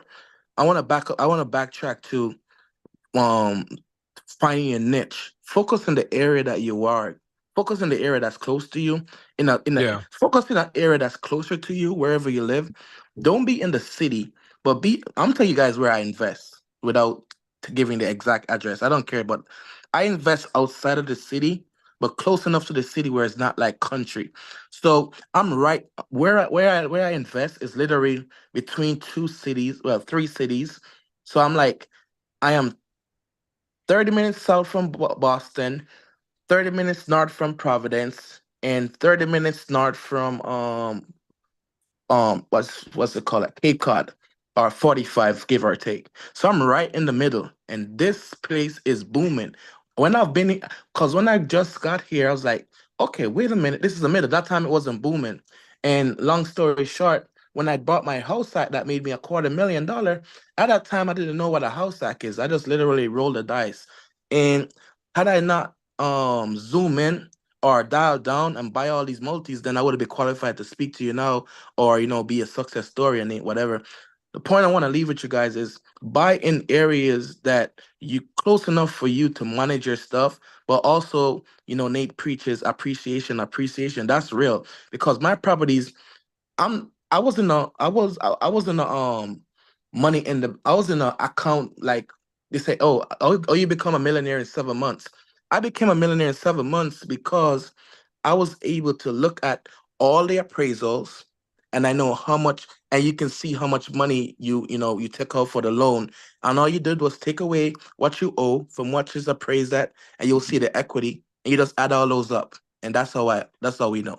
So long story short, find a niche area that you like and just know everything about that area so you can buy there. That's why I'm so confident to buy wherever I'm at. I don't have to look at the house. I just need a square footage and need to know, like, see pictures of what type of renovation is needed, and I can give a price. That's it. Yeah, thank you. And then one more thing, man.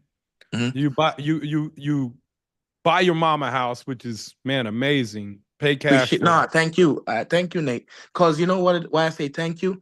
I was able to buy my mama house and still not work for nobody. Had I not Yeah, met you, I would have borrowed a house, but I still have to go get that money back.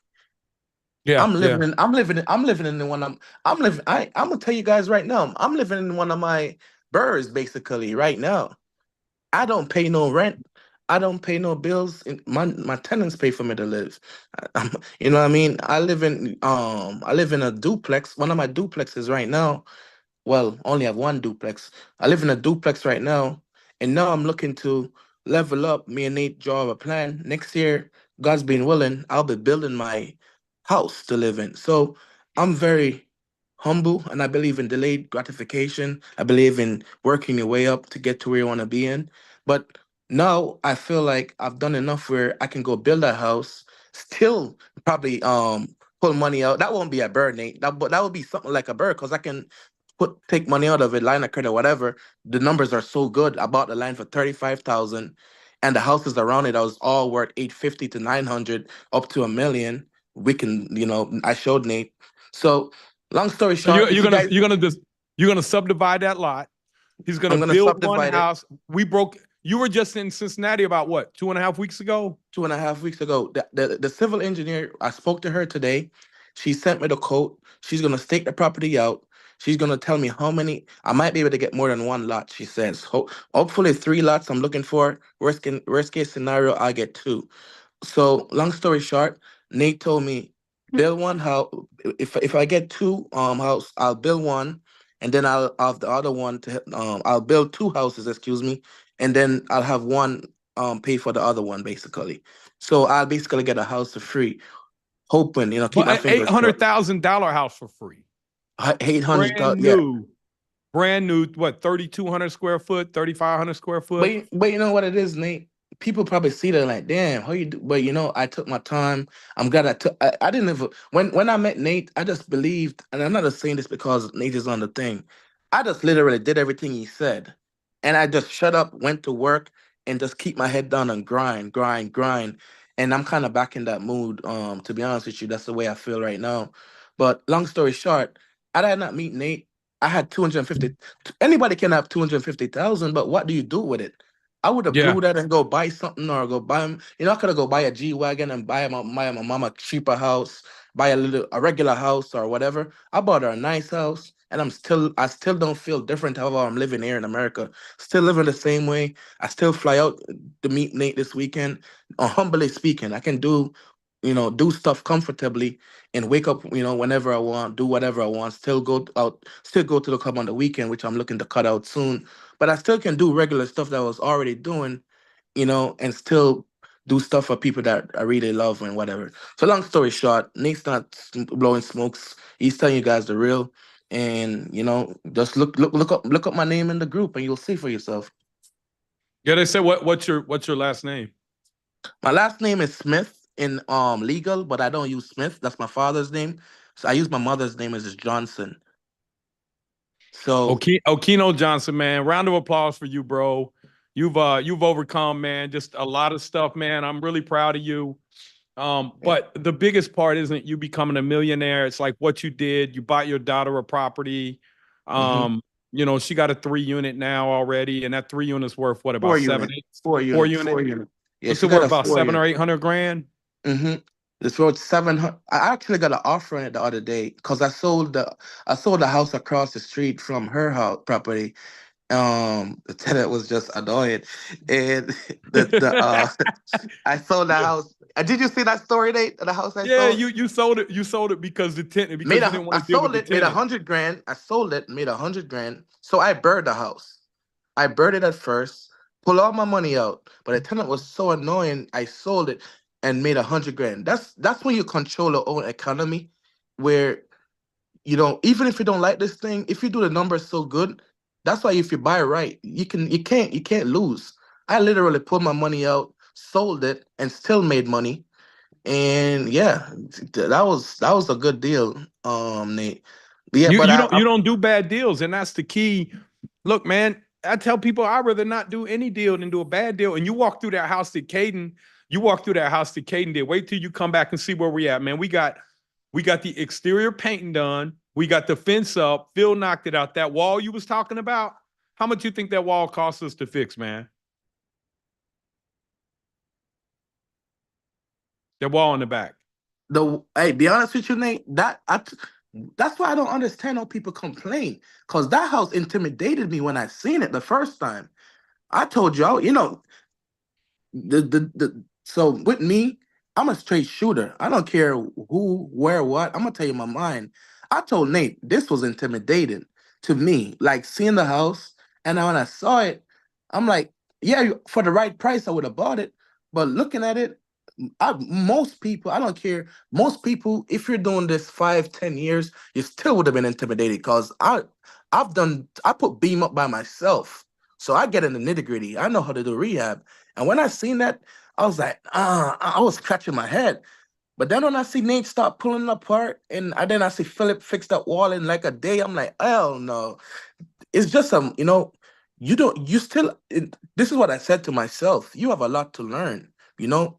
And, I don't think I know it all, but it just confirmed that, I'm learning from somebody that knows more than I do. And the way how he handles problems just made me like feel more confident. Like, yeah, like I left Cincinnati all fired up and come back here like shit. I'm about to get this house done in 2, 3 weeks.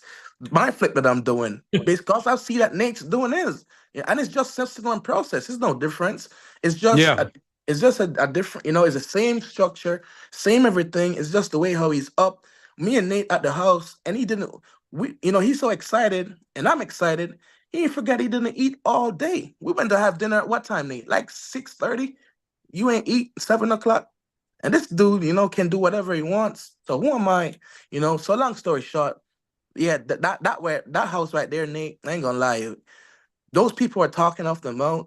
If they seen the house, they probably would have been scared just like I am. I ain't gonna lie. That was a Yeah. scary house.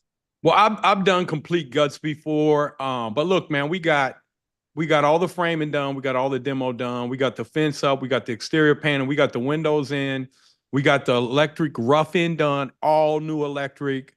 The plumbing roughing will be done Friday. We got all that done. We ain't even got the permit pulled yet, man. We're still waiting for the permit to get approved. So by the time the permit gets approved, literally we gonna walk the guy through and be closing up walls. Right? Wow. Dope. Yeah. Dope. And they could come back and they could give us problems. If they do, we'll deal with it. But I mean, I've done enough of these where, like, what problems are you gonna say? Like the Right. toilet don't have enough room. Toilet's got enough room. we don't, I mean, there's nothing that he can really say that, I mean, just when you know how to do this stuff, the only thing he can really say is I don't like them windows. I want 1 hour rated fire windows because of the fire escape. And I can say, well, I'm going to just go in and I'm going to pull a permit to take the fire escape off because I don't need it on a single family home. And then I get around the windows, right?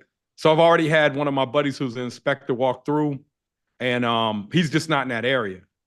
And I've already talked to the guy's supervisor, and he was like, if it hits my desk, I'm going to stamp it, right? But the inspector we got is like the toughest inspector in the area. So we could run into some problems over there, but I'm not worried about everything we doing is up to code, is legal. Hey So Nate, you know what's funny, man? And that's why, since I walked through that date, I'm looking back in my phone. Everybody here, you guys should have a notes app on your phone. If you have an iPhone, I don't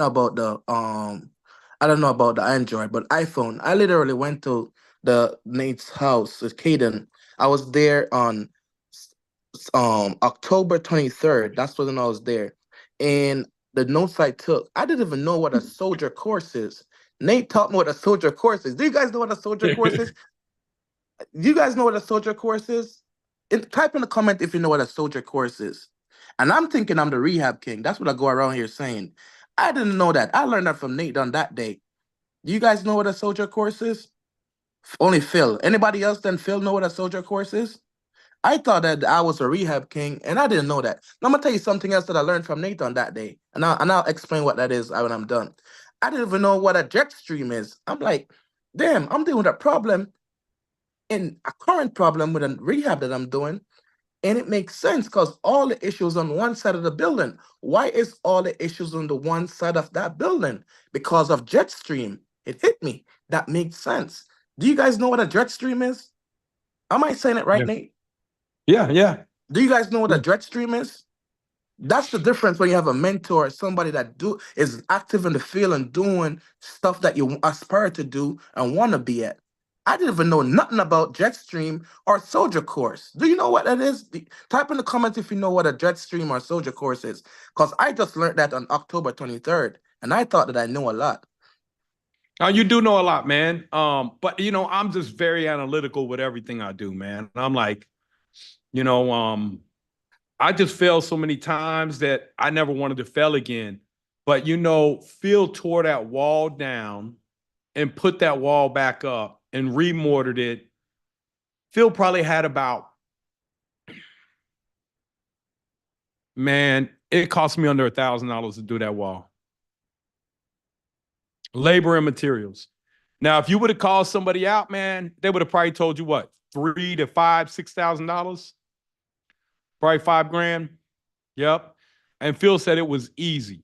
I mean, Phil a beast, man.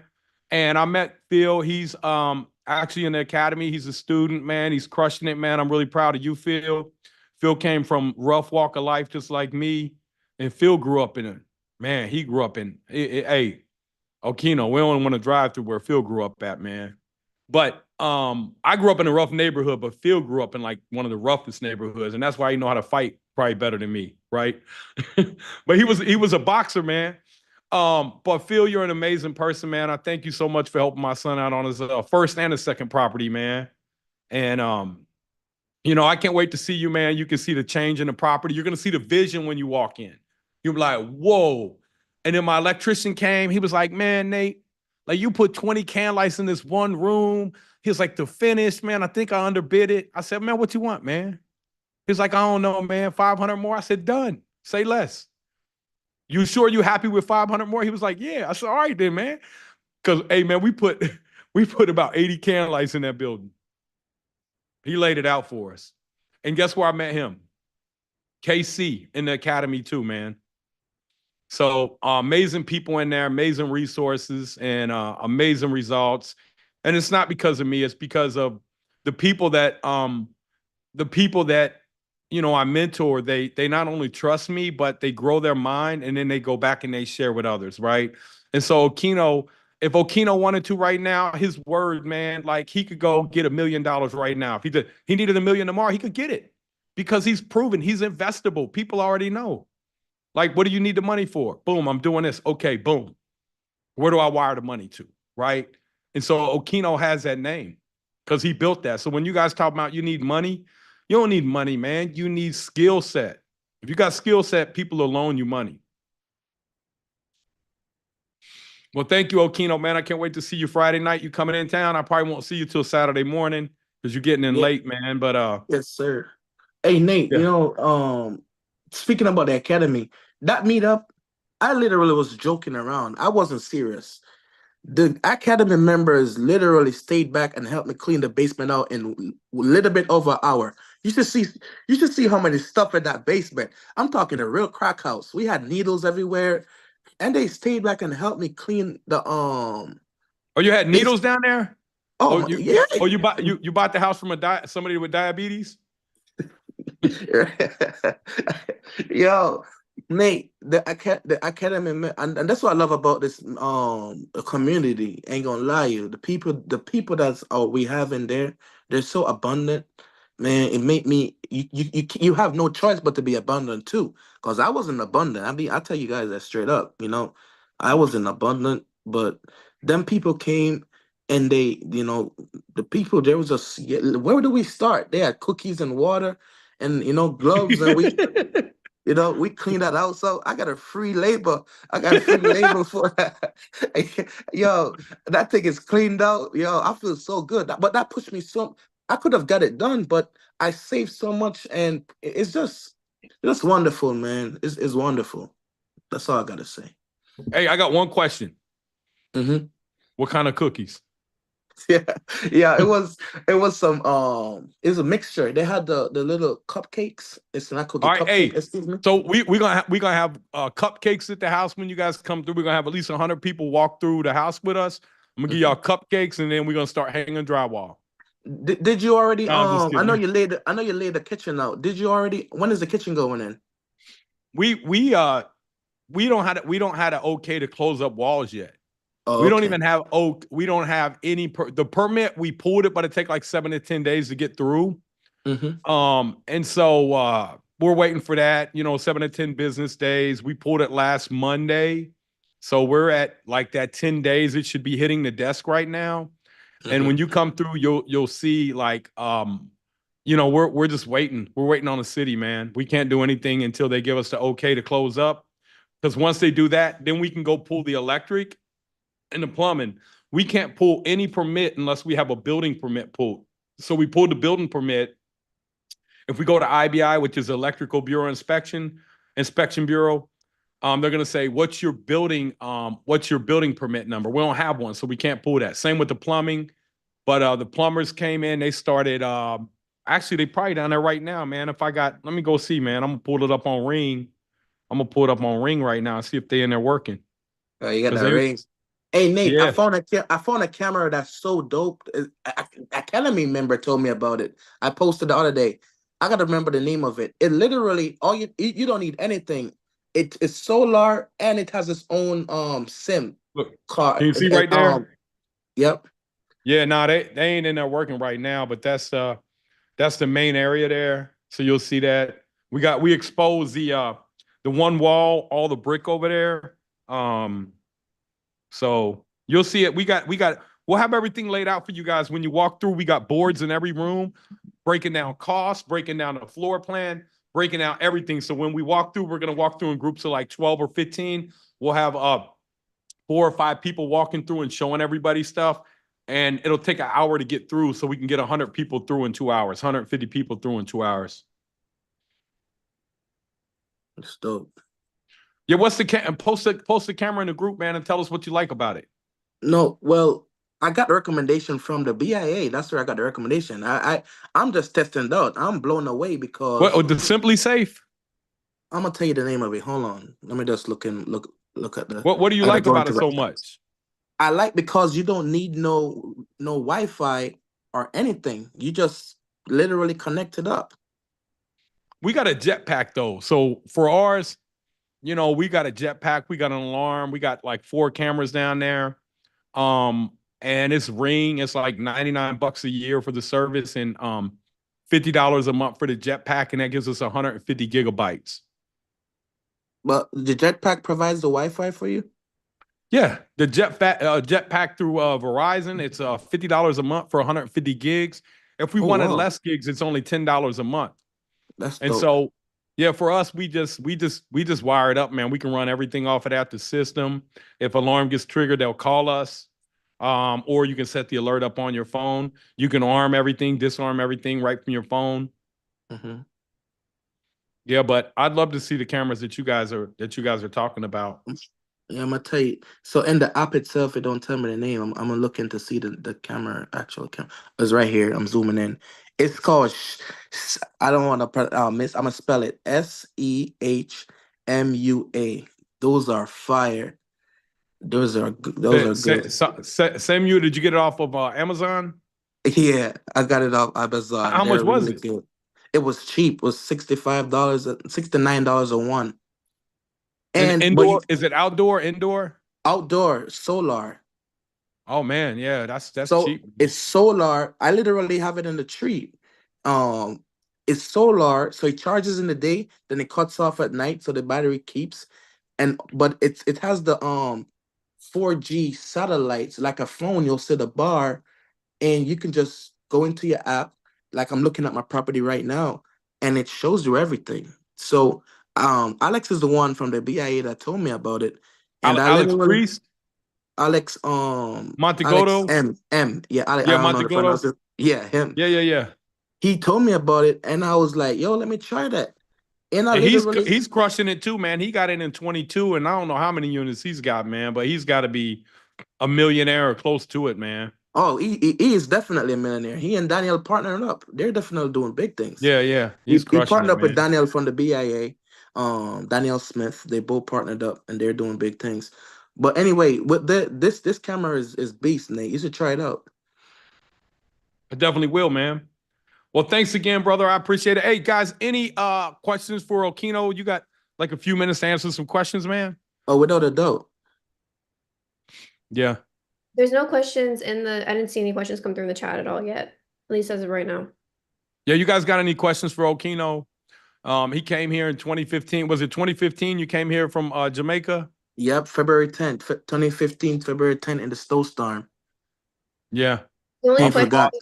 I the never only, seen this. I never seen snow that bad since then. I don't know what happened, Nate. We don't get that bad snow anymore, huh? Um, 20, 2015, that's the I worst was snowstorm I've down. seen. I was down in Florida that year with a couple from Boston. It was bad. I remember I I've was never down. seen it that bad. It was February, and I was down there and it was like negative. It was like you guys had so much snow up there, like feet and feet of snow. And I remember I was down there fishing in Florida, man. In Cincinnati, we had a polar vortex come through. I was like, man, I ain't even want to come back home. I was down there fishing. It was nice and warm. Yeah, man. I was like, yo, I was traumatized. I was, the Bob said movie where the guy hide in the back. You never watched that movie, right? I was literally at that type of moment. I'm like, sure, like it's the first time seeing snow. Literally, 2015 was the first time. But anyway, what questions y'all have? we have one from JJ. This person's asking, what's your advice for someone that is starting off with nothing? My advice, if you're starting off with nothing, absolutely nothing at all, you're in the right place. There's so many free stuff here, and I'm not just saying this because Nate's on. Nate literally gets on these calls, and between Nate and Julius, they get on the call and they give you like literally free gems. So what I would do if I was starting out, I would start wholesaling to pick my money up. I would start wholesaling, and if you really don't have no money at all, I can get even more frugal than that. I'm gonna tell you something you can do to get some money.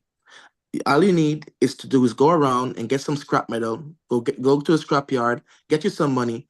Go get something to drive around so you can get manually get data driving for dollars.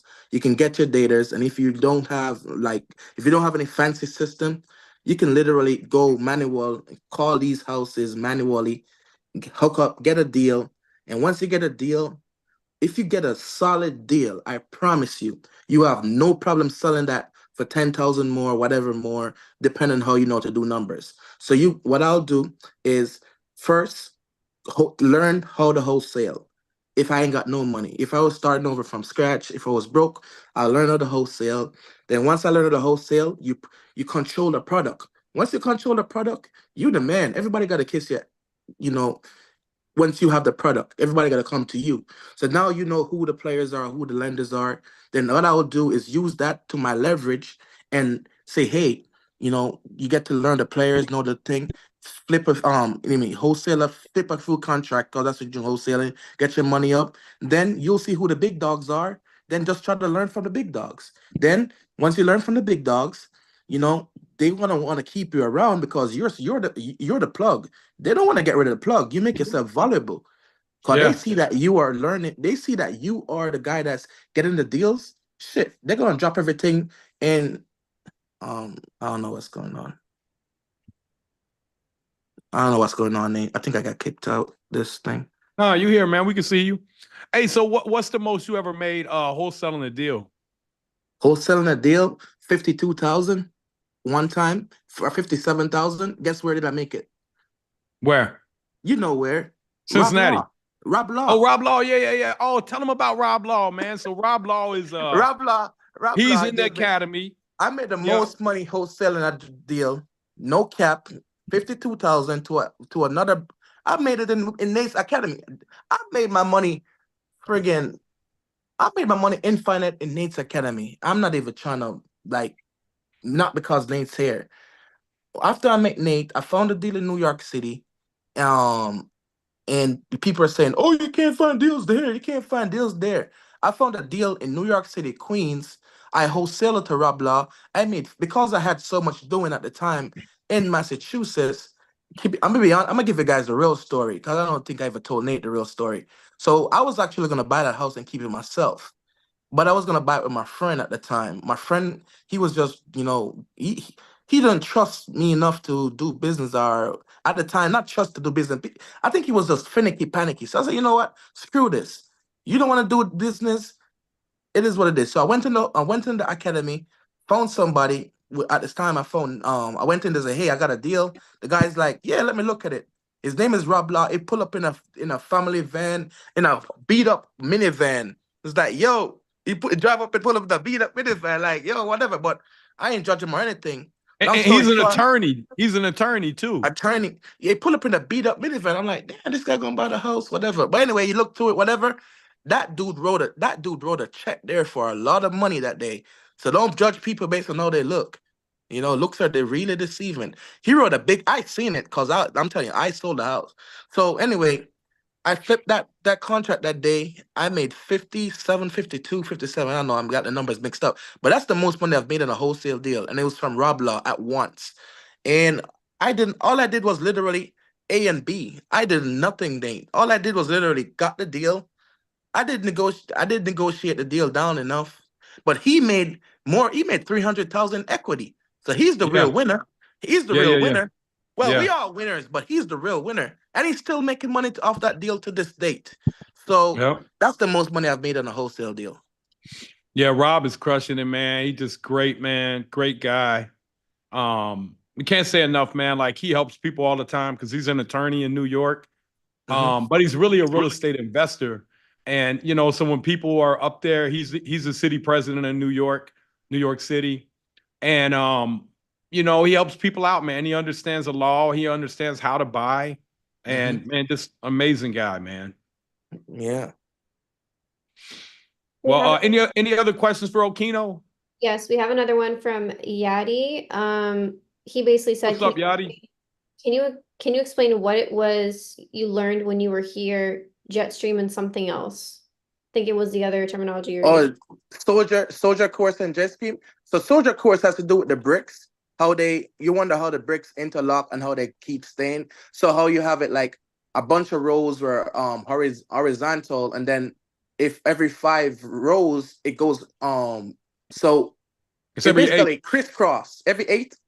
Yeah. Every 8th row is goes crisscross. That keep the bricks in place and let the wall stand up straight when you have 2 bricks beside each other. Nate can explain it way better than I does, but I was like, damn, I did not know that. But if you see a house that has soldier course, you know it has plaster. It's a Right. plaster house, right? So the old houses are put together with plaster. You can tell by the outside of them. And then what you're doing, you're going inside, seeing if they've ever been gutted, if they're plywood. I mean, if they're drywall or if they're still plaster houses. Because Yep. and then did you see the a takeoff I did? The guy came through and gave me the bid for like 37,000.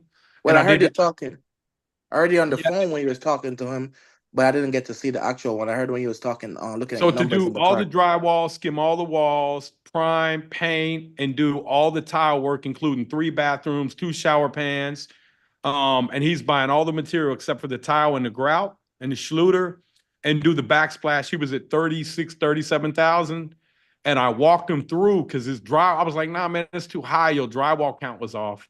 And I Hmm. backed into his number. I knew he was going to have about 21,000 in labor in it. So I Hmm. knew I couldn't get him down too far. And I Hmm. could have got somebody else to do it, but I know this guy is going to be in and out in 14 days. He'll have all the drywall hung, every square inch of that house finished. He'll have all the tile done. When he turns it back over to us, literally it'll be painted, drywall done. We'll have the cabinets in. We'll have the granite countertops in. We'll have the backsplash in. We'll have all the bathrooms tiled. All we'll have to do is come and set vanities, toilets, plumbing rough in, electric rough in, and we're literally ready to walk out of there and give it to the flooring guys. No, that's But dope. I got him down. He came down to I think 27,000 just because I did that walkthrough. And I did a takeoff. It took me 20 minutes to do a takeoff, and he came down like $8,000. That's dope. That's dope, man. And a jet stream, Jody. A jet stream is every area. The rain falls in everywhere. The rain falls on a pattern. So where the wind blows, I think it's from east to west. So From what? So the jet stream comes across the country, and that side of the building is going to take the brunt of the wind and the water. So you want to know when you're renovating it, you want to be extra cautious on that side of the on building that side, because that yeah, wind is going to hit it. And if you don't take precautions and make sure that you're extra cautious there, you could have problems. You could have moisture issues on that side of the building. The side of the building is going to take 10 times the wind and the rain hitting it is the other side. The other side is protected. So you correct. don't have, So so when I expose my brick walls and I want to do a decorative wall and keep it open, I'll do the side that's not facing the jet stream. that's true. So I learned that, Yachty, because I literally have a building where on the if you're looking at the building from the street, on the left of it, we have literally structural issues, and on the right of it, it's all standing all good, and we have water damage on the left. I'm like, I don't know, I could see the damage. I know it's water damage, but I'm like, why is this side so affected? And then this was not related to Nate's rehab, but that stuck with me because it applied to my situation. So if you have a property where a particular side looks like it has way more water damage, you probably want to check to see the jet stream pattern in your area. And I learned that from a building that I was flipping that I kept having problems on that side. And I was like, man, what the hell's causing that? And then when I started studying it, I realized that the brick on that side was deteriorated more. And that's when I started painting these old brick houses this one's 144 years old, right? And so we're bringing it back. And then you saw the house, and then you kind of drove around the neighborhood and you seen why that area is coming up, right? Yes, Like sir. You got that a house will university. be, yeah, that You got house will be $1 million house in the near future, Yeah, you got right? a university, you got a hospital right there, and you were telling me about the highway. You bought up a bunch of land by the highway, and which is you already saw ahead. Nate, tell them how you know that how you knew that. 'Cause you guys, listen, real quick, you guys have saying if you don't have no money, go to these town meetings and see the city plan. Go to the Yeah. city and see every city has a master plan. This is something you guys can take. Go to your city and see the master plan. Go to these planning meeting and see what's gonna happen. And you can see what's gonna happen in the meeting where stuff is gonna go, where whatever. I think it's 5 years out. I don't know. Every city has You different. you know what I did, everybody? So I had this when I was like broke. I ain't had no money. I was bankrupt, but my wife had $5,000 in her self-directed IRA. And so what I did Man, I took that $5,000 and turned it into $500,000 in like 2 years. So what I did was I was going down to these areas, and you got what's called U-bit, which is like you can get hit with U-bit taxes if you can't borrow, you can't put a loan, you can't leverage your Roth IRA money. So what I was doing is I go over into this area and I bought one house for $500, and I knew the developer needed it. 3404 Gilbert. You guys can look it up. 3404 Gilbert Avenue in Cincinnati. And I sold it to him for 85,000. Well, I took that 85,000, I put it in the self-directed IRA. Right now I got 90,000 in there. Then I took and I bought more of these properties like 1,700 and sold that one for 80,000. Then I bought one for 5,000 and sold it to the city for 120,000. So I was taking all this money that I was buying these cash houses where they was coming through and tearing them down, and I was buying them cash, and it was giving these big chunks of money. So by putting that money over there into the self-directed IRA, and I stopped after we got like $500,000 in there. I went and bought some. It's probably more than that. I actually got one building in there that's worth like 400,000. It's a 5,000 square foot tire shop. And so, you just strategically understand the tax code and where you can put that money. And they just called me the other day, and they was like, we got a whole bunch of checks up here, and the asset that it's tied to, we sold. And I was like, oh, they sent in the check in the wrong entity name. And so, it's just, man, there's so many ways to make wealth in real estate, man. There really is, once you get into it and get around the right people. If you guys are looking for some training, man, I got a training that will break down and show you step by step how you can become a millionaire using this exact same method that I show people. Just say training below, man. And those of you that want to hear more about, our mentorship and what we do, man, just say mentorship below, and I'll ask somebody to reach out to you, get you guys on a call to see if it's a good fit for you, man. Man, these cars are so amazing, Nate. When I started out, I know you had these, but it wasn't this like you can get help. Like there's a person that posted a deal, C Garver or whatever. I screenshot your name. Please reach out to the BRRRR Academy. I want to help you lock up that deal. That's a great deal. I hope nobody try to under whatever you, but see whatever your name is. I think you're off the camera. I want to help you lock that deal up. Jurists can help you too. But that's a great lead. And the reason that's a great lead is it's absentee owner. It's and I'm looking at deal machine. It's absentee owner, it's a vacant, high equity, and it's off market. Like that's a phenomenal that's a phenomenal motivated seller one way or another. You just gotta find a pain point. So whoever that C Garver, whatever, I can't pronounce your name. Nick gave it a number before, but please do not let that lead go to waste. That's a phenomenal lead. You should lock that deal up. Yeah, no doubt. So look, let me hey, Okino, thanks again, man. I appreciate you. I can't wait to see you this weekend. And I'm gonna show you guys something, man, because I remember numbers, and so I'm gonna go over here right now and show you guys this here. Hamilton County Auditor. I think it was 3404 Gilbert. It may be 3400, but I'm gonna show y'all here. 3404 Gilbert. And it may or may not show what we bought it for, because we bought it from the sheriff's sale. Okay, that's not it. So maybe 34. Let me do a search here. 3400 to 3420 Gilbert Avenue. Nope, that ain't it. Let me go find this here, man. 3,000 to 30. And I know who I sold it to. I sold it to Cherie Kilcarney. 30. Hold on a second. 3,500. Okay, so 30. Okay, 30. Scrappy, Cincinnati, Church. 3,004 Gilbert. Maybe that's it. Okay, right here. Yeah. 3,004 Gilbert. Okay, so 934 Churchill Avenue, 85 grand. So let me see here. Transfer history. Okay, so that was my equity trust right there. I bought it for 500, sold it to him for 85 grand. See, it took me 2 years, but I knew that property, they were coming for it there. And actually it only took like a year to sell it. But that property had a mortgage that PNC didn't release, and we had to do a quiet title on it. But I mean, you know, like, man, we had all kinds of licks down there, man.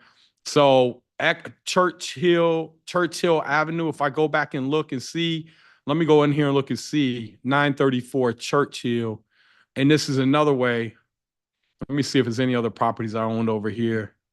934 Churchill. I'm gonna go look at owner and see what all he owns over there, because he was trying to assemble all this land over there, and he's gonna kill it. But you see, I didn't want to hang on to it because that building was, man, really beyond repair. So look at all this. He owns all this stuff over here. He's assembling all this land over here. And you know, this is all his here. Churchill Avenue stuff here. So he's assembling all this land. So if I go and look at, I'm gonna show you what he's trying to do here. And so what I do is I come in and look, and then I can go to Cage's online map. And I know he's buying this. If I can zoom out here a little bit. So Gilbert Martin Luther King, he's buying this whole block up over here. He's going to do a master development, all this right here. See all this here, all that Churchill Avenue? He wants this whole block here. And he's going to build, you know, probably 100 million plus development right there. And he's going to get subsidies from the city. Because I'm going to show you this new highway that came in right here.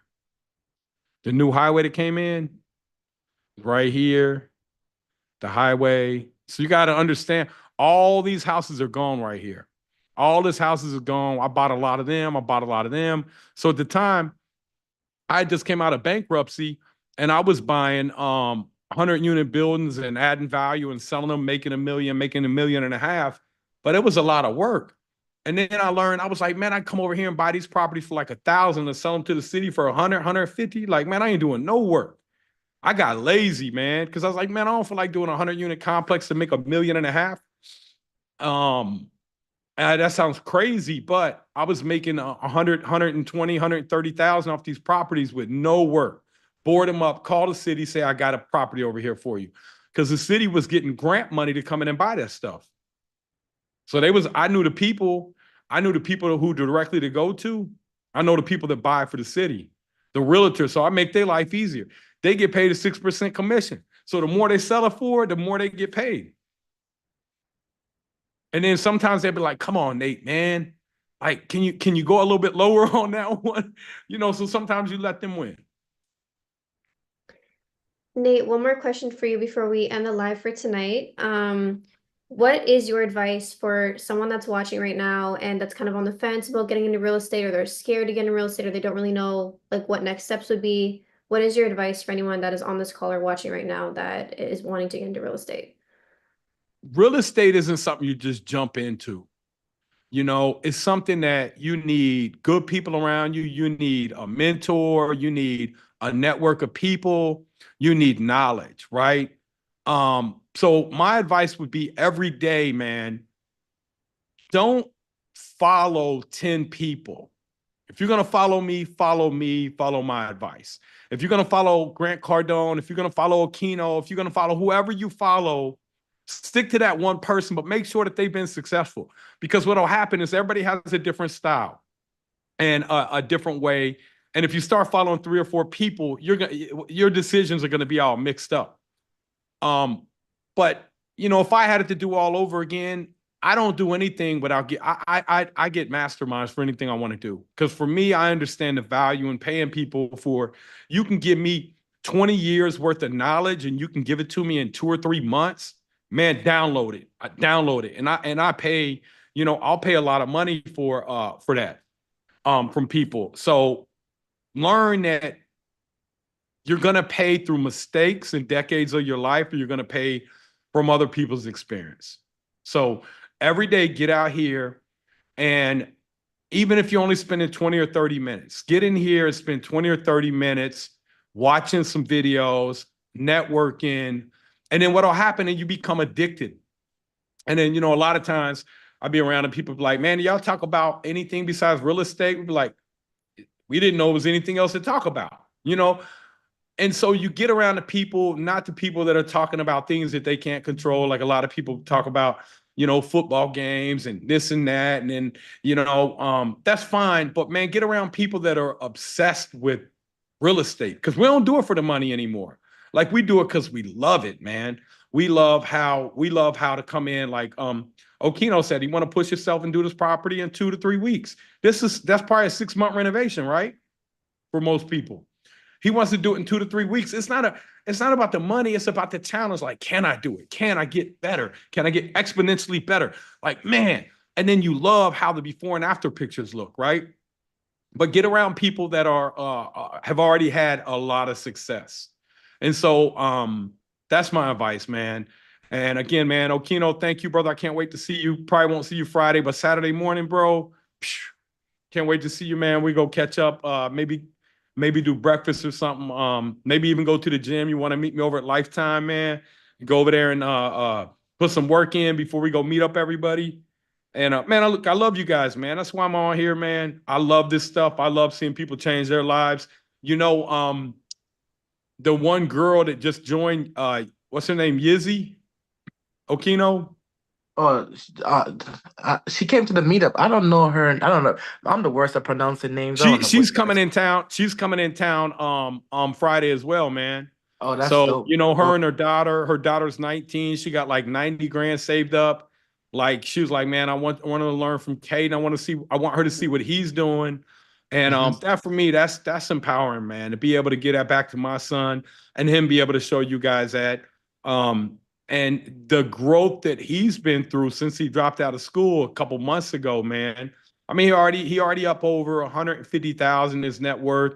By the end of this year, it should be, over $500,000 net worth, man, in 4 months. Depending on if they hold these permits up, it may take 5 months or 6 months.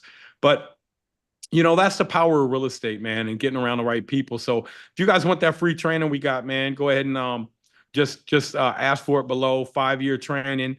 And if you guys want to jump on a call, man, to see if our mentorship is great, that's where Okino's at. That's where I'm at. That's where we're at, giving back. And we don't take everybody in there, man. We do turn people down. If it's not a good fit for you, we're going to let you know. Or we feel like you ain't like, ready. We don't, it's got to be something that's beneficial for you and both of us, right? For our whole community here. So, man, I love you guys. And Val, thank you so much for staying on. I know this is supposed to be an hour, and everybody that stayed on here, I can't do an hour, man, because I had to get a really small cigar to do an hour with you guys, man. And it's getting cold out here, though. I'm gonna have to go inside, man. I love doing my stuff outdoors because I'm out in the backyard. That's where Okino was at when first time he met me. He said he felt like the Fresh Prince of Bel-Air. And I already had all this stuff before I started doing social media. I was already man, set for life. But for me, it was more like, you want to get back, man, and learning to get back that's what I love to do, man. So thank you guys again for jumping on. Okino, I see you. Thank you, Val. Thank you, everybody else, man. We'll see you guys next week. Or Thursday at 12 o'clock, jump on Jarius's Live. He'll show you guys how to